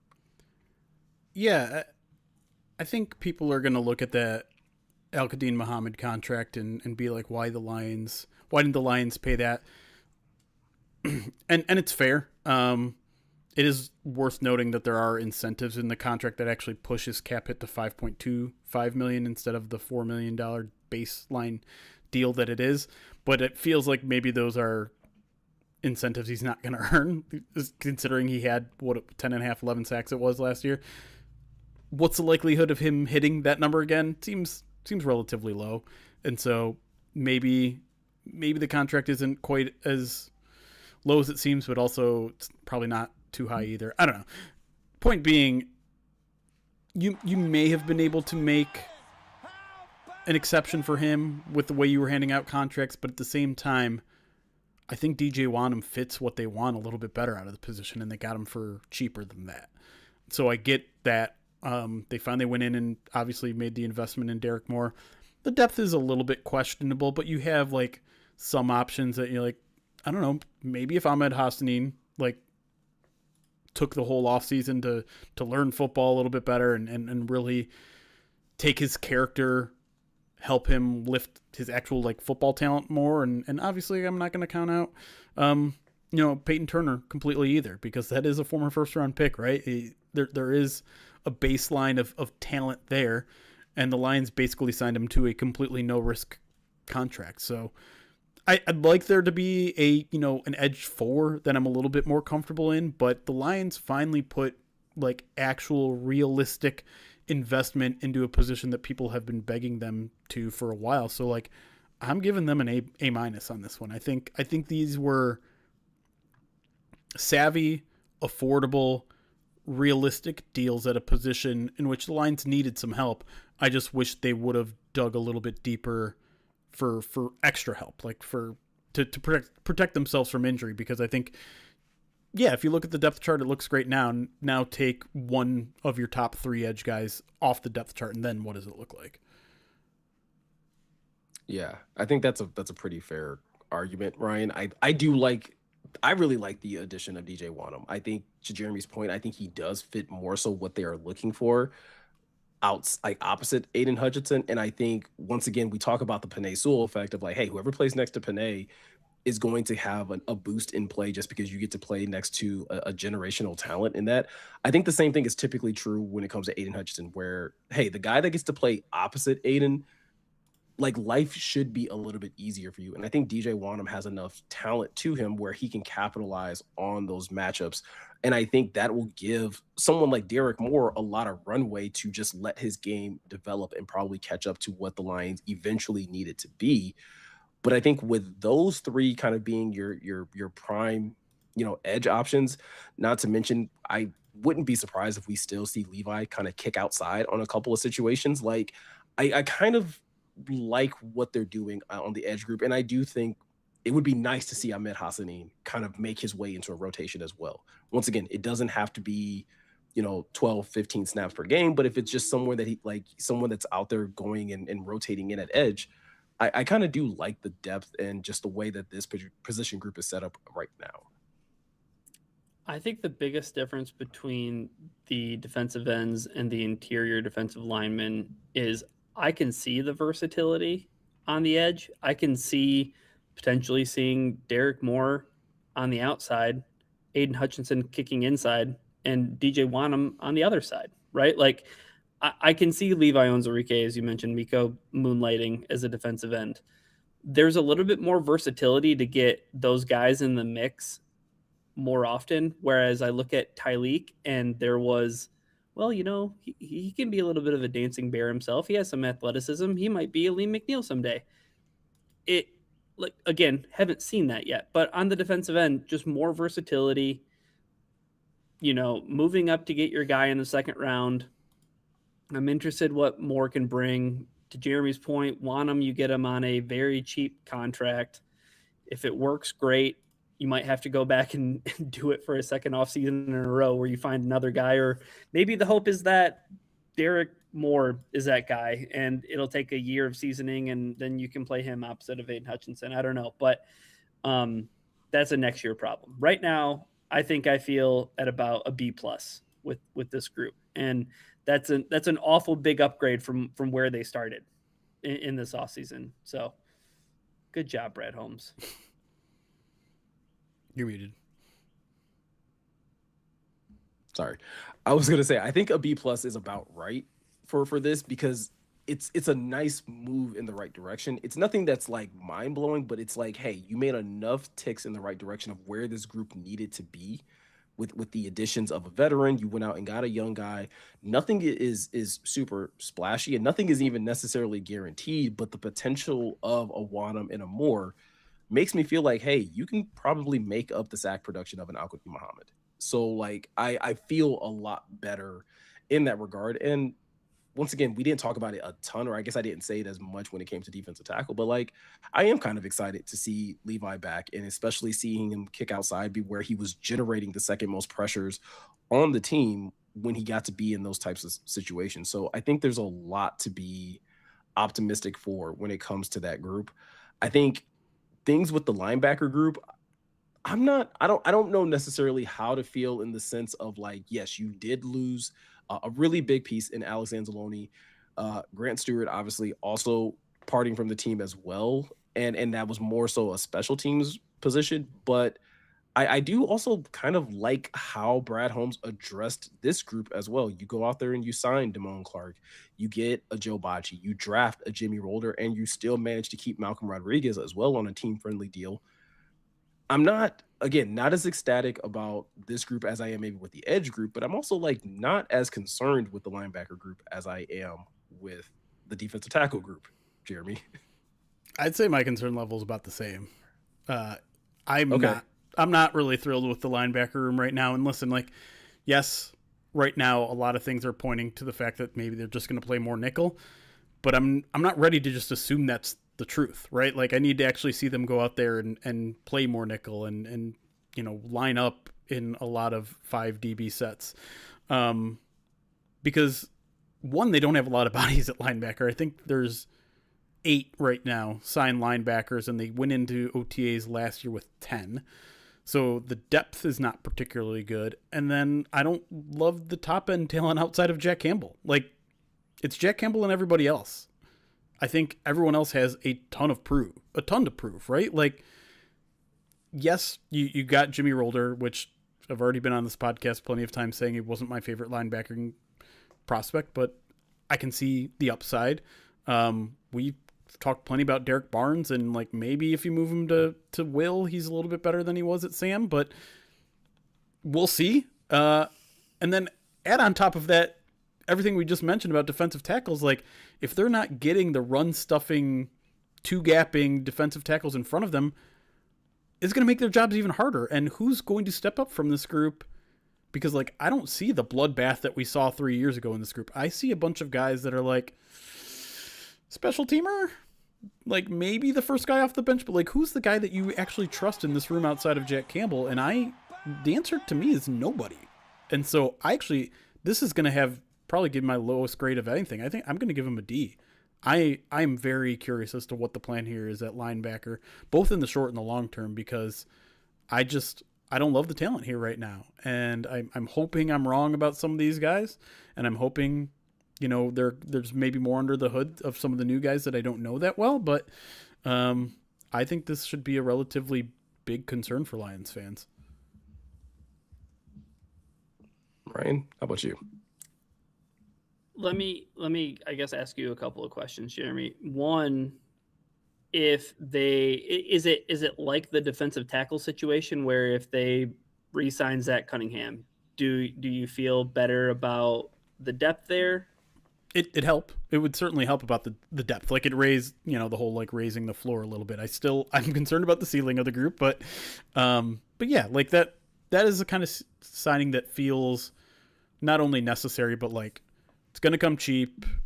It's a veteran, so like it would make sense that he doesn't want to sign yet. Maybe that happens a couple weeks before training camp and makes you feel a little bit better. Both about like special teams, sub package, like he can do a lot of good things. So I'm okay with that. Yeah. So I guess maybe like right now, I totally agree with a lot of your concerns. It does really feel like it's Jack Campbell and then everybody else. If they do undergo this schematic shift where they are more of a team that plays in the nickel, I think I feel a lot more comfortable about this. But I agree. Like, I need to see that first before I feel like, okay, we can just wipe our hands of the 3 linebacker sets and move on. I don't know if there's a player who I feel 100% comfortable playing week in, week out at will linebacker. Like Malcolm Rodriguez is a guy who played well in spurts, but at other times it's like, man, the Lions could really use Alex Anzalone to get healthy, or, it'd be nice if there was somebody else there that could help out. And I think Rolder maybe Rolder shocks us, and he's more ready than we assume he is based on how little he played at Michigan. But it requires a lot of projection, Meko. So I think I'm in a pretty similar boat as I was to with the defensive tackles. But I also know that Jack Campbell is better than any defensive tackle they have relative to position. I feel a lot more confident about Jack Campbell than I do Lee McNeil or Tyleik Williams. So I'll go C- at linebacker. Yeah, I think you both make really good points about the depth. I think there are questions about the depth, and I think Jeremy, like you talk about, like they only have, I think, like 6 to 8 linebackers on the roster right now. I think that's a group that we could see more players probably get added to as we kind of get closer to camp. But I will say, like, I'm probably more optimistic. I am more optimistic than you guys are. I do like the addition of Damone Clark, and I don't know if he's going to end up playing Will. I don't know if he just end up being depth. But this is a guy that still played in 14 games a year ago. He was a guy that started 17 games 2 years ago. So it's not like he's just like kind of just like always kind of been a depth guy and never really gotten an opportunity. So like he was a guy that I was really, I think not even just I, but a number of Lions fans were really high on leading into that 2022 draft class. And so I think he's someone that could come in here and really give Derek Barnes at least a run for his money if they're going to at least give him the opportunity to play Will. And I think that could be a really interesting camp battle between the two of them. I would be very interested to see what Malcolm looks like a year removed from the ACL injury. I think because of how well Alex was playing, how well Derek Barnes was playing at the time, and obviously Jack being the first round draft pick that was kind of ascending, like Malcolm kind of just got pushed down in just regards to like everyone else kind of just being head and shoulders a little bit better than he was at the time. But I would still like to see like what that competition is going to look like now that there is like a clear path to like more playing time. And I don't think that fire that was in Malcolm in his rookie year has completely died out. I think there is a way that he can still kind of find his way into a more competitive role. And when it comes to Jimmy Rolder, again, I'll encourage people to go back and watch the video I did with Brett Whitefield, because Brett's really high on Jimmy, and he feels like Jimmy could really compete and win the Will spot, if not by the start of the season, like by midway through the season. And so like that at least gives me a lot of optimism. To Ryan's point, though, like the same way we talked about this with the defensive tackle, it is squinting. It is doing a lot of projection, and it is doing things like that. But it's a lot of guys in a lot of scenarios where I do feel better about it in comparison to the defensive tackle group. So for me, like it's still a C for me. It's nothing amazing, but I think there's enough pieces there to where like, yeah, like this competition should still be really good. I don't think the Will spot is given to anybody. I think Derek Barnes could very well win it, and it wouldn't be like a huge shock, but I also could see a scenario where he ends up being more of the Sam still, and they give the Will spot to either Jimmy or Damone Clark, and like we're off to the races. And then, like you guys have both alluded to, there is still the possibility that they end up playing more nickel than anything. So that could drastically skew and change things. So yeah, it's a C for me. It definitely could get bumped up if you go out there and you bring in Zach Cunningham in, right before camp or something like that. Yeah. The other aspect of this in our live chat is all over, but I've talked to it with Eric a few times, is like the Lions kind of maybe changing to a little bit more of like a 3-4, and you see like Hutchinson and you see Derek Moore kind of standing up, and then you just kind of have 3 of those tweener insider guys playing 3 defensive tackles. Now we just talked about how the defensive tackle room isn't that big, but like maybe Levi is more of an interior guy in a look like that. And then if you're playing a little bit of 3-4 and you just have 2 inside linebackers out there, or a lot of times maybe even just 1, and you have a nickel out there, like then it starts to make a little bit more sense. But again, we're just guessing at this point, and I'm not going to give the Lions credit for a defensive scheme change when we don't know if they've actually made it yet. No, that's totally fair. I think where there is still also a lot of questions, but I think once again the competition that we're looking for is once we switch over to the secondary, because between the corners and the safeties, I can't tell you who's making this roster, and I can't tell you who's winning what job. But I think when you start at corner, the addition of Roger McCreary, the addition of Christian Izien, who could also easily be listed as a safety if we wanted him to, I think that's great. Keeping Rock Ya-Sin was a huge win, I think, in a lot of Lions fans' books, especially when you lost Amik Robertson. Like, I think that's a huge loss, but I think the additions and the way that they attack the secondary group might be able to offset that a little bit. Yeah, this group, the cornerback group, has two of my favorite signings in all free agency. The first one being McCreary at 1 year for $1.4 million, and the other one being the aforementioned re-signing of Rock Ya-Sin for a 1 year, $3.2 million deal. Obviously I didn't like seeing Amik go, but for 2 years and $15 million, that just wasn't going to happen. No matter how good of a fit he was here in Detroit. So honestly, like I'm kind of thrilled with what happened. In an ideal world, maybe they would have found a corner earlier in the draft to push maybe their two outside corners for a starting job, because I'd like to see DJ Reed. I'd like to see Terrion Arnold with a little bit of fire lit underneath them going into this season, because, at this point kind of feels like they're going into the season as the unquestioned starters, and both those have a lot to prove. But they also invested heavily in those players. Like we were saying at defensive tackle, like, they need those players to really stand out, and they need them to live up to their contract or their draft position, because that's how the ship stays afloat. You can't re-sign everybody forever. You need the small amount of investments that you make in your free agents, and you need your draft picks to hit. So, I understand why they didn't necessarily invest heavily. You throw in Keith Abney too, obviously a steal, quote unquote steal, based on consensus big boards that everyone hates. And so, like, I'm actually pretty darn happy with what they did. Now, the performance of the corners, I think, is going to almost exclusively depend on whether those guys that you invested in heavily years ago are going to actually make those jumps. But I think this was the realistic path, the smart path, and you retained pretty good depth at the cornerback position. So I think I'm going to go full A at corner. I'm happy with where they're at. Ryan, what about you? So just like looking at numbers and comparing them side by side with Amik signing that 2 year, $15 million deal with Washington, but you're able to bring in McCreary, Izien, if you want to count him as a corner, as you mentioned, Meko could play safety, could play nickel corner, but Rock Ya-Sin 1 year, $3.2 million. You were able to bring in McCreary, Izien, and Rock Ya-Sin for what it cost for Amik Robertson to go to Washington, like almost less than.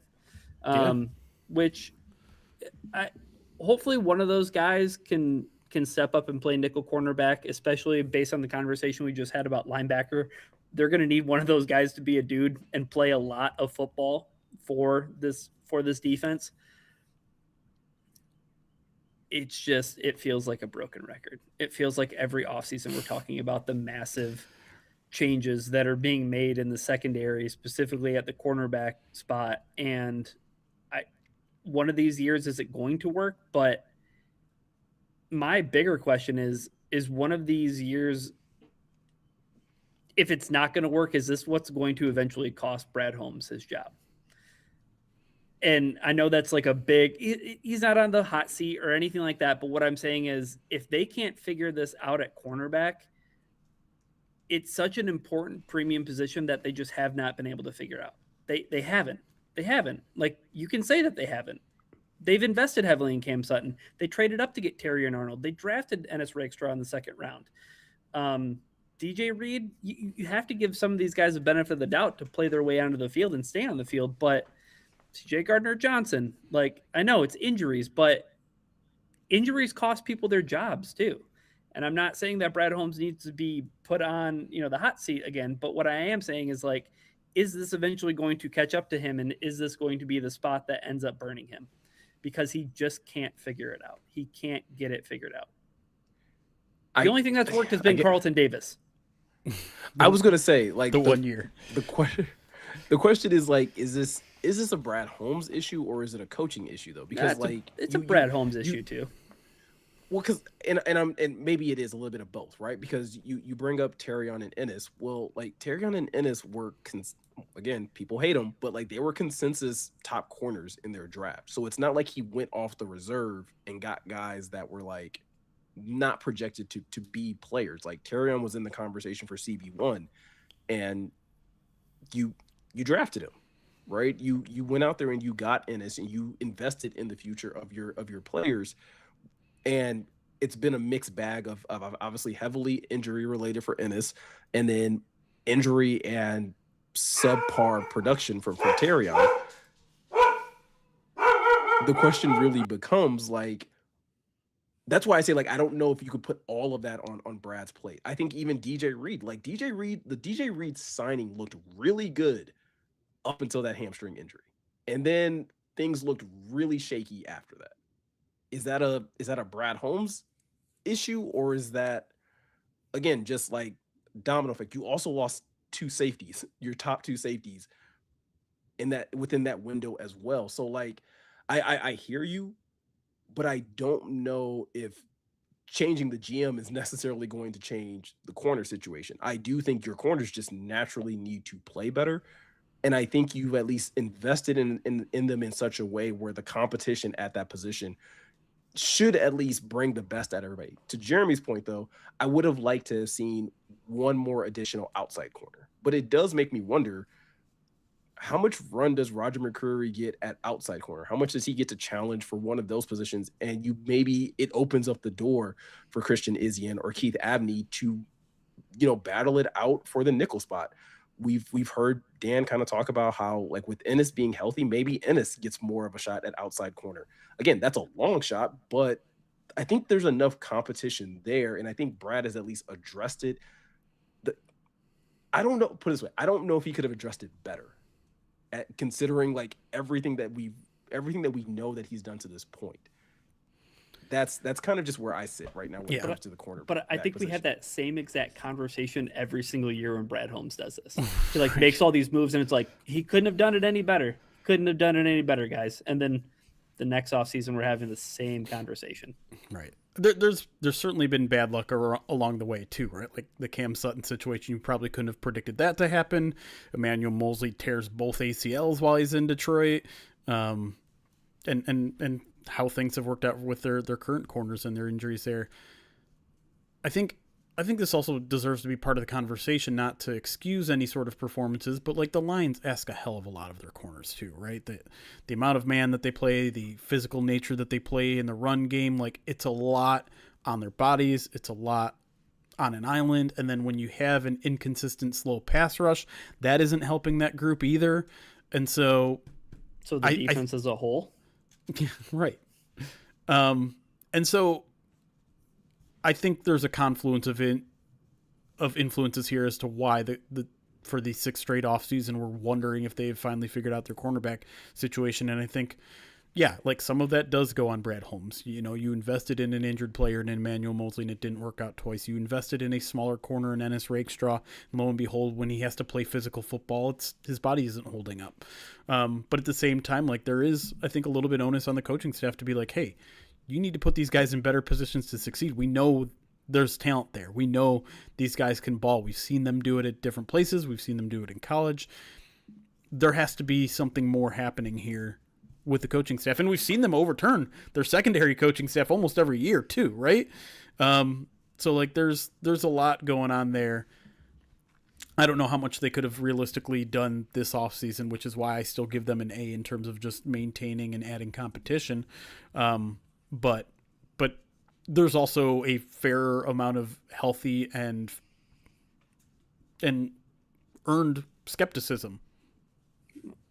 I mean, the coaching has kind of been cycled through, though. Remember, Dre Bly was supposed to come back and fix everything. You're right. Aubrey Pleasant was a guy who got fired, and it was his head on the chopping block after the Miami Dolphins came in on Halloween and spanked the Lions. So, like, it's been coaching, it's been personnel. Like, at a certain point, like, I don't know. You got to make good on it eventually here. Hopefully this is the last offseason we talk about it, though. Because I think that's also in play, too, right? Like, this could just be the year where it turns on for Terrion Arnold. DJ Reed doesn't have another hamstring hiccup. And they get a player in either McCreary or Abney or Isian. And then all of a sudden, we don't have to have this conversation again. But I don't know. I would wager that we might have this conversation again next year. Really I quick. just want to say before. Go ahead. I was just going to say the Bills news is now 100% official. The Lions Bills Thursday night week 2, which I hadn't realized is also going to be the debut of their new stadium. Oh, nice. I wanted to say, because I know someone's going to say it in the comment section on YouTube, Ennis Rakestraw is literally 2 pounds lighter than Roger McCreary. So they are the exact same height and within 2 pounds of each other. They've got a type. I don't know if we can technically say that Ennis is undersized at 5'11", 188. I mean, that's still considered undersized by NFL standards. It's just the Lions love themselves undersized guys. I'm just saying, I don't want anyone jumping in the comment section being like, he's the same size as Roger McCreary. You guys feel good about Roger McCreary. Like, listen, injuries are unpredictable, so it happens.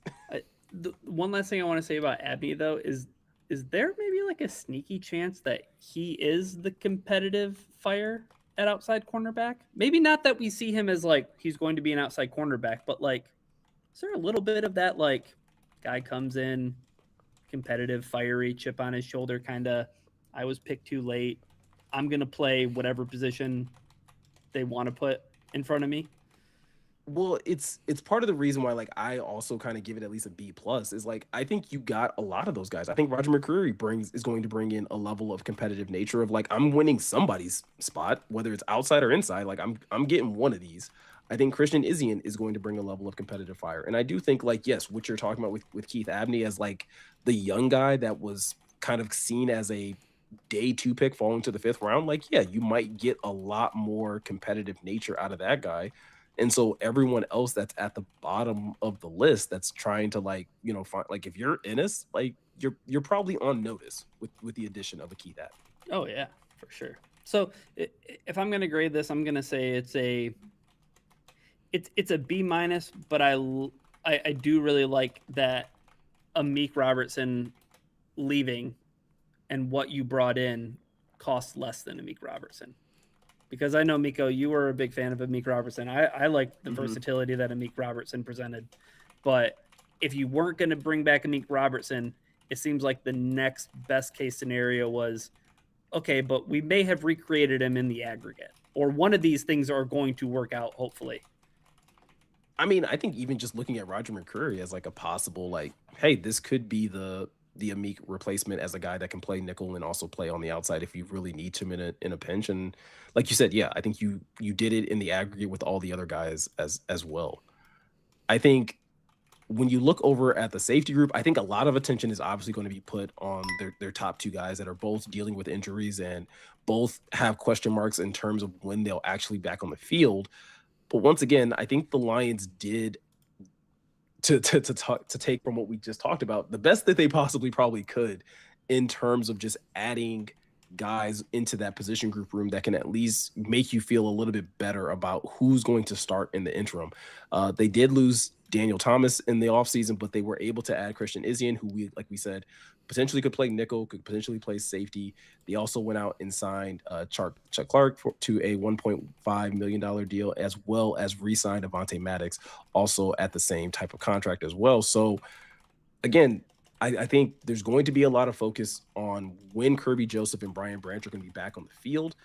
But in the interim, I think you at least, once again, got some quality veterans that can at least step in the interim. Yeah, at safety, I'm a fan of what they've done from a versatility standpoint and to just kind of keep things afloat pending, like you said, Meko, the health and status of both Brian Branch and Kirby Joseph. Bringing back Maddox, I think, improves us a whole letter grade for me, though. Like, had they not brought back Avonte Maddox, I would be like, okay, like, yeah, Isian, Chuck Clark, that's cool, but where's like a veteran with a proven track record? And I know Isian's got a little bit of experience playing a bunch of different spots, but And Chuck Clark, great veteran, but like just bring back somebody who was here, and I think having that consistent from year to year is a bit underappreciated as well. So him back. I really like Thomas Harper. I think that could be another sneaky guy who's in the mix that he could potentially even be starting, depending again on the health of Branch and Kirby Joseph. But he's a guy who at least went out and played last season and played enough that I feel confident about him. I think I feel better. It's weird. I might feel better about the safety position than I do about the cornerback position, even though Kirby Joseph and Brian Branch are up in the air, because I think that what they put on their corners is more than what they put on their safeties. And I think in the grand scheme of things, I feel better about what they've done with the safety group at a relatively cheap cost too, right? Like I think that needs to be pointed out that Chuck Clark was 1 year, $1.5 million. We already talked, Izien was 1 year, $2 million. Vontae Maddox comes back at 1 year, 1.5. So cheap, but veteran and some consistency carryover. I'd grade it a solid B+. Yeah, I think this one I would give. Go ahead, Jeremy. I was just gonna say, I would give this. It's yours. Go.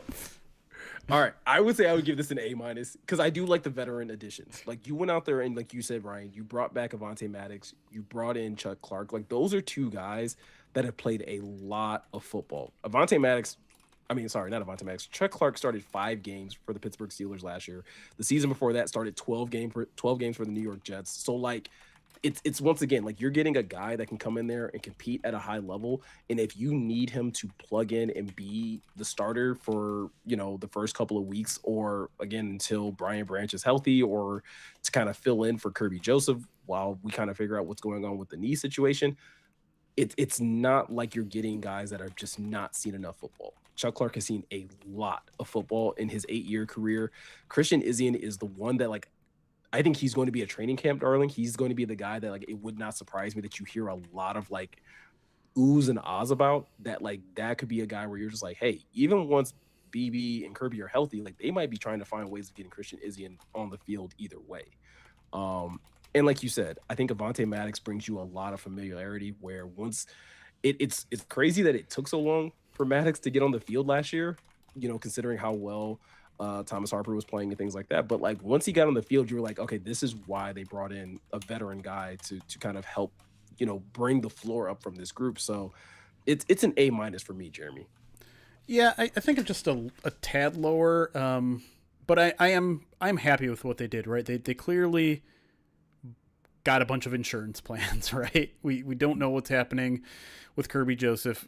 The assumption is Branch is going to miss probably at least 1 month of the season, and you have guys you can trust. You have guys that have played in the system, and the Maddox signing, I agree with you. That was one of the bigger re-signings that they made, and to get him at $1.5 million is an incredible steal that I still don't quite understand. What is Avonte Maddox's agent doing at this point?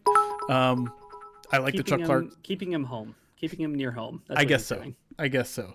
But yeah, with Chuck Clark, a guy that brings veteran presence to the room with starting capabilities, Izzy, and a guy that I think could also contend. And honestly, I'm pretty happy with even Thomas Harper.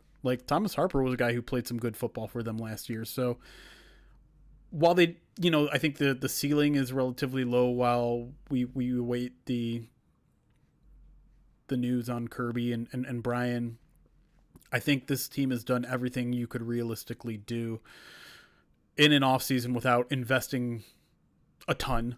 There were a couple safeties that we all really liked in the draft, and we were kind of hoping that they would have picked to make the long-term outlook of this position feel a little more comfortable, and maybe that's why I'm going to drag it. God, even a B+ feels a little too low because I do generally like what they did. But if they had really gotten one of those guys, either in the second, third round, I'd probably drag this to an A. I'll be the negative guy. I'll be the wet blanket and call it a B+. But I'm not upset about the safety room right now. You really just had to like poke at the Keontae Scott thing one more time. Like I'm trying to like heal I here, didn't man. I didn't say his name on purpose, Miko. I knew who you were talking about. We all do. I want to know how you guys read this though, because I think this helps influence my grade. But with the Lions not drafting a safety, with the Lions not investing more resources in free agency to get a safety, does that make you feel more or less encouraged about Brian Branch and Kirby Joseph's prognosis? Until I see him on the field. Yeah.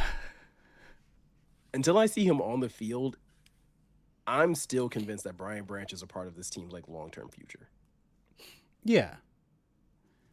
I don't think the fact that they didn't draft a safety means anything for that. Like I'm not reading into that at all. And Brad even said like we thought the safety class was a little thin, but don't read into it. Like there were guys on the boards that we considered, but it just didn't land right. I don't have any long-term concern about Brian Branch because, in the modern day of medicine, Achilles is not a season ender. Do I think Brian Branch is going to look like Brian Branch in 2026? Probably not. But in 2027, I'm not that concerned about it, and the Lions have already expressed the interest in keeping him long-term. But I've already expressed my skepticism several times over the past few months about Kirby being a long-term piece on this team, and that's the position that I'm more concerned about long-term. Yeah, I think that's also where I fall to. Like I feel really good about BB. I feel a little unsure because we just don't know enough about the Kirby situation. Like obviously everything that's been reported sounds terrible, but like I also think like I feel like safety is one of those positions though where like every year you could probably go into a draft class and probably find one. For the most part, it sounds like Brad Holmes though thought that there was going to be a guy who was going to slide to the 4th round, but he just didn't. But we won't find that on Inside the Den. We won't hear that on Inside the Den. If only he'd been a little more aggressive and just traded up a couple spots. Traded future draft capital to stop it. You guys get stop McNeil it Warren right now. Okay. All right, guys. Well, Next week, give like special teams. I was going to say let's give an overall grade. Let's average this out in a way that's probably not going to be an actual average because Ryan's the only teacher here and he's probably the only one that could actually probably average this out well. LA teacher, not math, but with a calculator I probably could. More qualified than neither Jeremy or I are either way. Yeah, thank you. So like just an average grade, Meko, for the entire defense as a whole. Yeah. I want to say that I'm probably sitting around this isn't a joke, but I think just taking into account all the grades, like I'm hovering around like B minus, C plus, B minus. I'm gonna go C plus though. I'm gonna go C plus because I think that the interior of the defensive line and the linebackers, which are so important to this football team as their identity has gone ever since we've known this regime, has been stopping the run. A lot of that happens along the interior of the defensive line and the linebacking crew.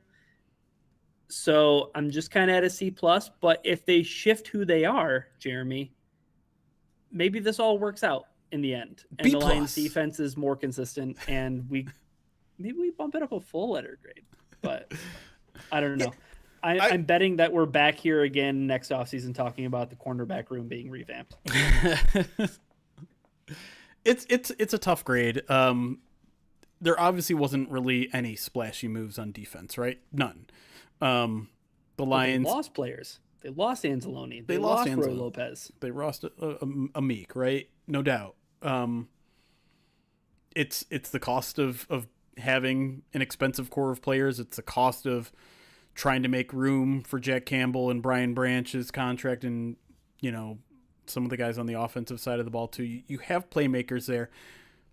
It's a logical strategy to go year by year and expect your investments to pay off. And that's what they did this year. They expect Aleem to play well. They expect Tyleek to play well. They expect Jack Campbell to carry that linebacking core. They expect Terrion to take a jump. They expect DJ Reader to be the guy they paid for.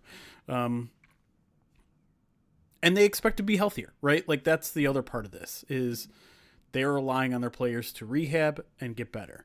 And they were down a lot of really good players last year, and they're probably going to still continue to be down at least one of those good players early in the season. But, you know, I feel like you always have to put things in the proper context, given the financial constraints, given the limited draft capital. Lions did all right.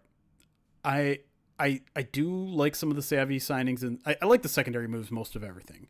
And I think that's going to carry a lot of the weight of my overall grade, along with what they did in the defensive end room. So I'm going to put it to B-, while also recognizing that the talent may have actually gotten worse this year. But the Lions did the logical thing. They didn't put all their eggs in one basket. They didn't try to make a big splashy move that's going to cost them down the line. They instead stuck with the plan of, hey, we invested in these players. We believe in these players. Now they need to go out and prove us right. I think I'm at a B. And it's really like, it's probably not the fair way of doing this grade, which is why I said, like, and led off by saying these grades are probably not going to make sense in terms of an average. But I look at it in the sense of there are 2 position groups out of the 5 that, like, I'm a little less enthusiastic about. One that I'm really down on in terms of defensive tackle group. The linebacker group, I'm kind of just like average in the middle of. But the edge group and then the entire secondary, like, I feel really good about. And to Jeremy's point, I think they probably did, like, objectively probably got worse when you talk about, like, instant impact starters in some of these positions. But I love the depth in a lot of these position groups. And so, like, that to me is probably carrying maybe more weight than it should. But I think, like, for me, that's where I have it at a B. It probably should be a B-, but, like, I feel like B- is a little, I don't know, being a little bit more negative than I actually want to be on it. And so, yeah, I think I'm at least optimistic in terms of, like, what this team will look like going into camp. I'm very interested to see, like, what this defense is going to look like in camp once we see what the scheme looks like, what we see in terms of utilization and who comes out on top in terms of these camp battles, as well as, like, do we see any type of adjustments or additions to this defensive group throughout the rest of this offseason that could maybe raise the ceiling of this group as a whole. So I'm gonna go out strong with a B right now. All right. It's good optimism to end the show on. Someone's gonna, like, call me, like, a homer somewhere in the comments, and that's, you know what, that's perfectly fine. What better time to be a homer than in the off season? This is the time to be a homer. I was gonna say, this is the optimal time to just buy high on everything. Everything is great. Players have new numbers. Ahmed Hassanin is 99, instant 8-sack season. Like, I'm joking too. Before anybody takes that serious, I am joking. But no, I think this has been a really good exercise. Ryan, you joked about us doing special teams next week. We are definitely not going to do special teams next week. We will react to the actual schedule release next week, though. We will do that, and we'll do the unhealthy thing of looking at the schedule and then giving, you know, way too early predictions on what the Lions season will probably look like. So we're going to do that. Obviously, you guys can always stay locked in at prideofdetroit.com. There's always new articles. Once the schedule drops, I'm sure either Jeremy or Eric is going to have something up on the website immediately, kind of breaking down the entire schedule, listing out the primetime games, listing out just how the schedule kind of stacks up. And obviously, the most important thing that a lot of people are going to want to know is, hey, when are the Lions going to be on their bye week? All of that's going to be able to be found on the website later this week. Also, if you are enjoying this podcast, make sure you leave us a review wherever you listen to podcasts, whether that's Apple Podcasts or Spotify. Spotify gives you that really fun ability to actually comment on the actual episode. So if you want to do that, you can actually do that over with Spotify. And if you would rather watch these live streams, you can always do that over on YouTube or at Twitch, at twitch.tv/prideofdetroit or youtube.com/prideofdetroit as well. We would love to have you guys a part of our live audience and hang out with you guys during our breaks. So definitely do that if you are so inclined. But with all of that said, Jeremy, are there any announcements or anything that people should be aware of before we get out of here? Mailbag for Pride of Detroit Direct subscribers. We're going to record the second part of that tomorrow, Tuesday, so you should get it Tuesday afternoon.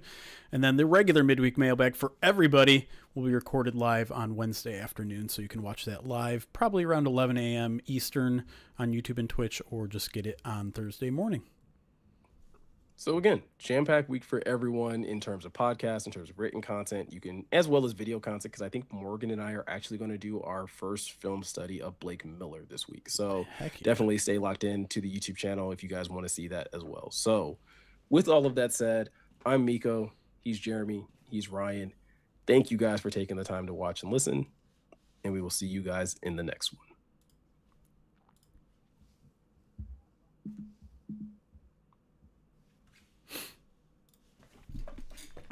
Jeremy driving to Buffalo to cover the game in person. That'd be a fun one to go to. And drive through Canada, eh? And there is something appealing about like a Thursday game and like having the mini buy after. Because like the mistake I made last year was I went to the Ravens game. Mistake. And it wasn't. I don't want to call it a mistake because one, that was it was the a great best game of the city. season. It was the best game of the season. I got to see a really good friend of mine. But going to a Monday night game throws everything off because I lost all of Tuesday to travel just because of bad travel luck. And so like my week is starting on a Wednesday where like I didn't have any time to review the game. I didn't have any time to like start my preparation for the following week. On paper, like normally you're preparing much earlier for that and getting a lot of it done early. But new stadium, prime time. Good luck getting a ticket though. Good luck getting a ticket. Ticket. Oh, that's right. Beat writer Jeremy Reisman. But okay, so I've already booked my Germany travel. They play in Miami, which means I'm probably going to Miami because I have family down there. Mm-hmm. And I have a friend who wants me to come down for the Carolina game as well. So 4 road games, although one is technically a home game, is too much for me. I can't. It's too much money, first of all. It's a lot of money on travel. Second of all, it's leaving my dog a lot. Third of all, I don't do well with travel. It throws me off my game, and that's it. I say this all the time. Kudos to the guys on the Lions beat that follow every game and go to every road game like that. That is not easy. Traveling and being at your best at work is hard. Yeah, definitely tough. So, oh God, I didn't even think about the fact that Germany is going to be right smack in the middle of November.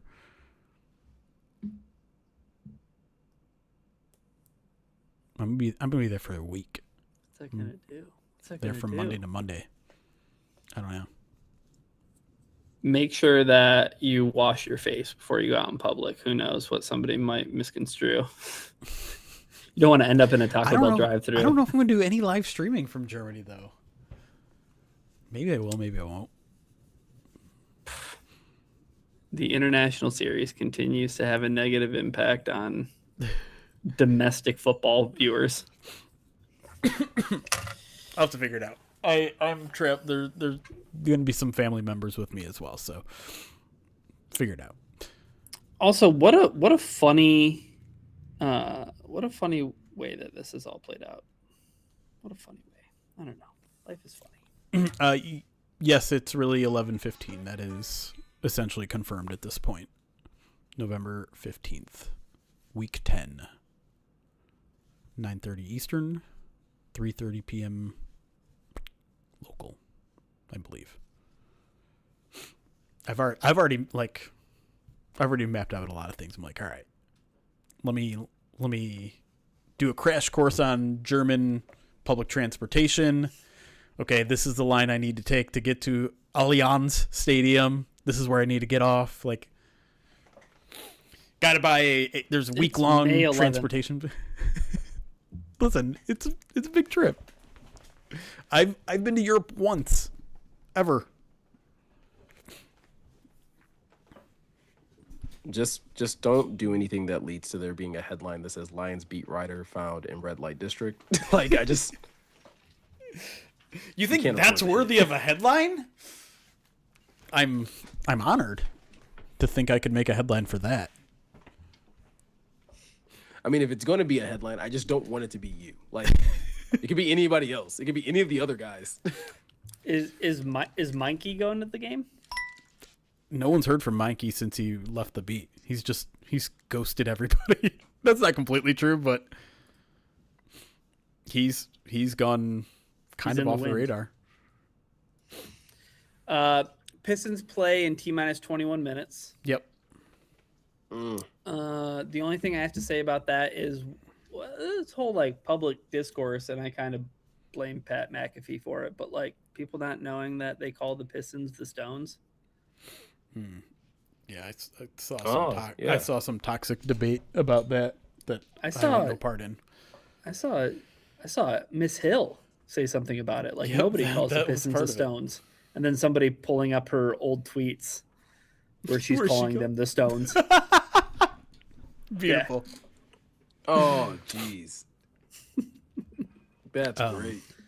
Yeah, some people tried to play a race card in there saying only these people say this, only those people say that. I'm just like, what are we arguing about and why? It's like, ooh, okay, that's enough. I know Twitter I've for today. heard it. I know I've heard it.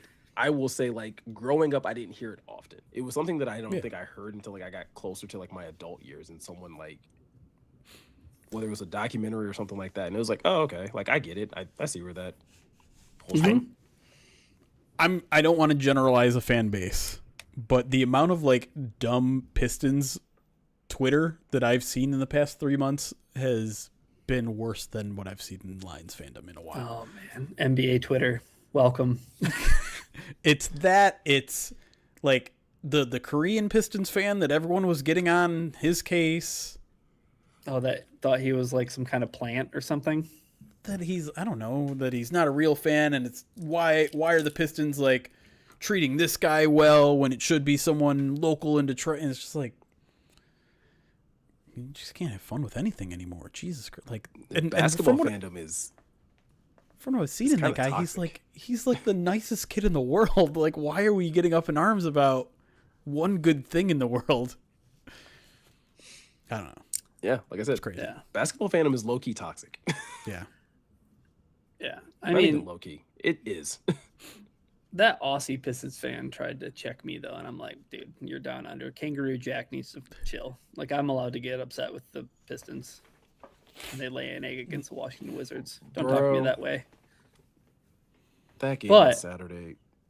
Oh yeah. You know they need. Hey, big game tonight. Big game tonight. Big game tonight. Let's go. It's not even that big of a game. Cleveland can't win on the road. Who cares? That's Stakes are also low. true. That's Just win your home games. But Listen, here, No, I'm kidding. Like, obviously 3-1 is way different than 2-2. listen. If Cade cannot have 3 straight turnovers? eight terrible turnovers in a game, I will. It'd be nice. yeah, that for sure. I'm more so worried about the fact that the New York Knicks are just sitting at home and resting. Well, this brings me back to my rant about the high seed versus low seed. Oh yeah, The Pistons should be chilling right now with their legs up. Be like, hey, we're gonna rest up. We're gonna get all the rest. Everyone's gonna be healthy for what, like a week? Like a week. like pretty much at bare minimum. And people are like, They were oh, done after yesterday. the Pistons don't want to play the Raptors anyways. They just took down 2 seed. Okay. Yeah. Such is life. Such is life. Heavy is the head that wears the crown as the 1 seed, apparently. So I don't know. Just win tonight. Come back home. Take care of business. Madi, I did go Delta to Germany. There wasn't any direct flights from Detroit to Germany. Am I crazy to think though that like NBA conspiracy theorist me knows that like the Knicks and Pistons would do buku ratings versus Cleveland, New York? Oh, maybe it does, Monty. Sorry. Yeah, as long as it's not like a situation where like Cleveland comes back from like a 3-1 deficit or something crazy. Sure. But yes, Yeah. like as of right now, like yeah, Pistons Knicks would do Crazy numbers, right? over. Yeah. Cade versus Brunson. They had the first round series last year that was a lot closer than a 4-2 series would suggest. And wasn't that team injured last year? Pistons team injured. They didn't have Isaiah Stewart. Yeah. Which he also has seen his role reduced a little bit, but I was gonna say hasn't been much of a factor this series. I think that's something that NBA Twitter like doesn't talk about enough, or at least like the smart nuanced conversations about basketball are like, it's like matchups. You know what I mean? Like Isaiah Stewart played more in the Orlando series because it made more sense, and also like Jalen Duren was doing what he was doing. So maybe against Cleveland it doesn't make as much sense because of the size and the length that they have. Like Isaiah Stewart's a smaller kind of guy. Like against the Knicks, I bet you Isaiah Stewart plays a lot. Oh yeah. If for no other reason than just to annoy the hell out of Cat. Like, hey, bully that man. Oh my gosh, dude. You got 6 fouls. We're going to use those. After all that. Oh, zesty Cat. Yeah, I don't see any direct flights to Munich. Direct ones. Sorry, I know I'm having a separate conversation with chat, but all right, I'm gonna go watch Pistons basketball and eat Little Caesars pizza because that's who I am. Support the brand. All right. Thanks for hanging out, everybody. Like I said, if you're a PODD subscriber, you should get a midweek mailbag newsletter tomorrow afternoon, and then we'll be live Wednesday morning/afternoon for a regular mailbag. All right. Go Pistons. Go schedule. We'll see you guys soon. The wait is over. The wait is over.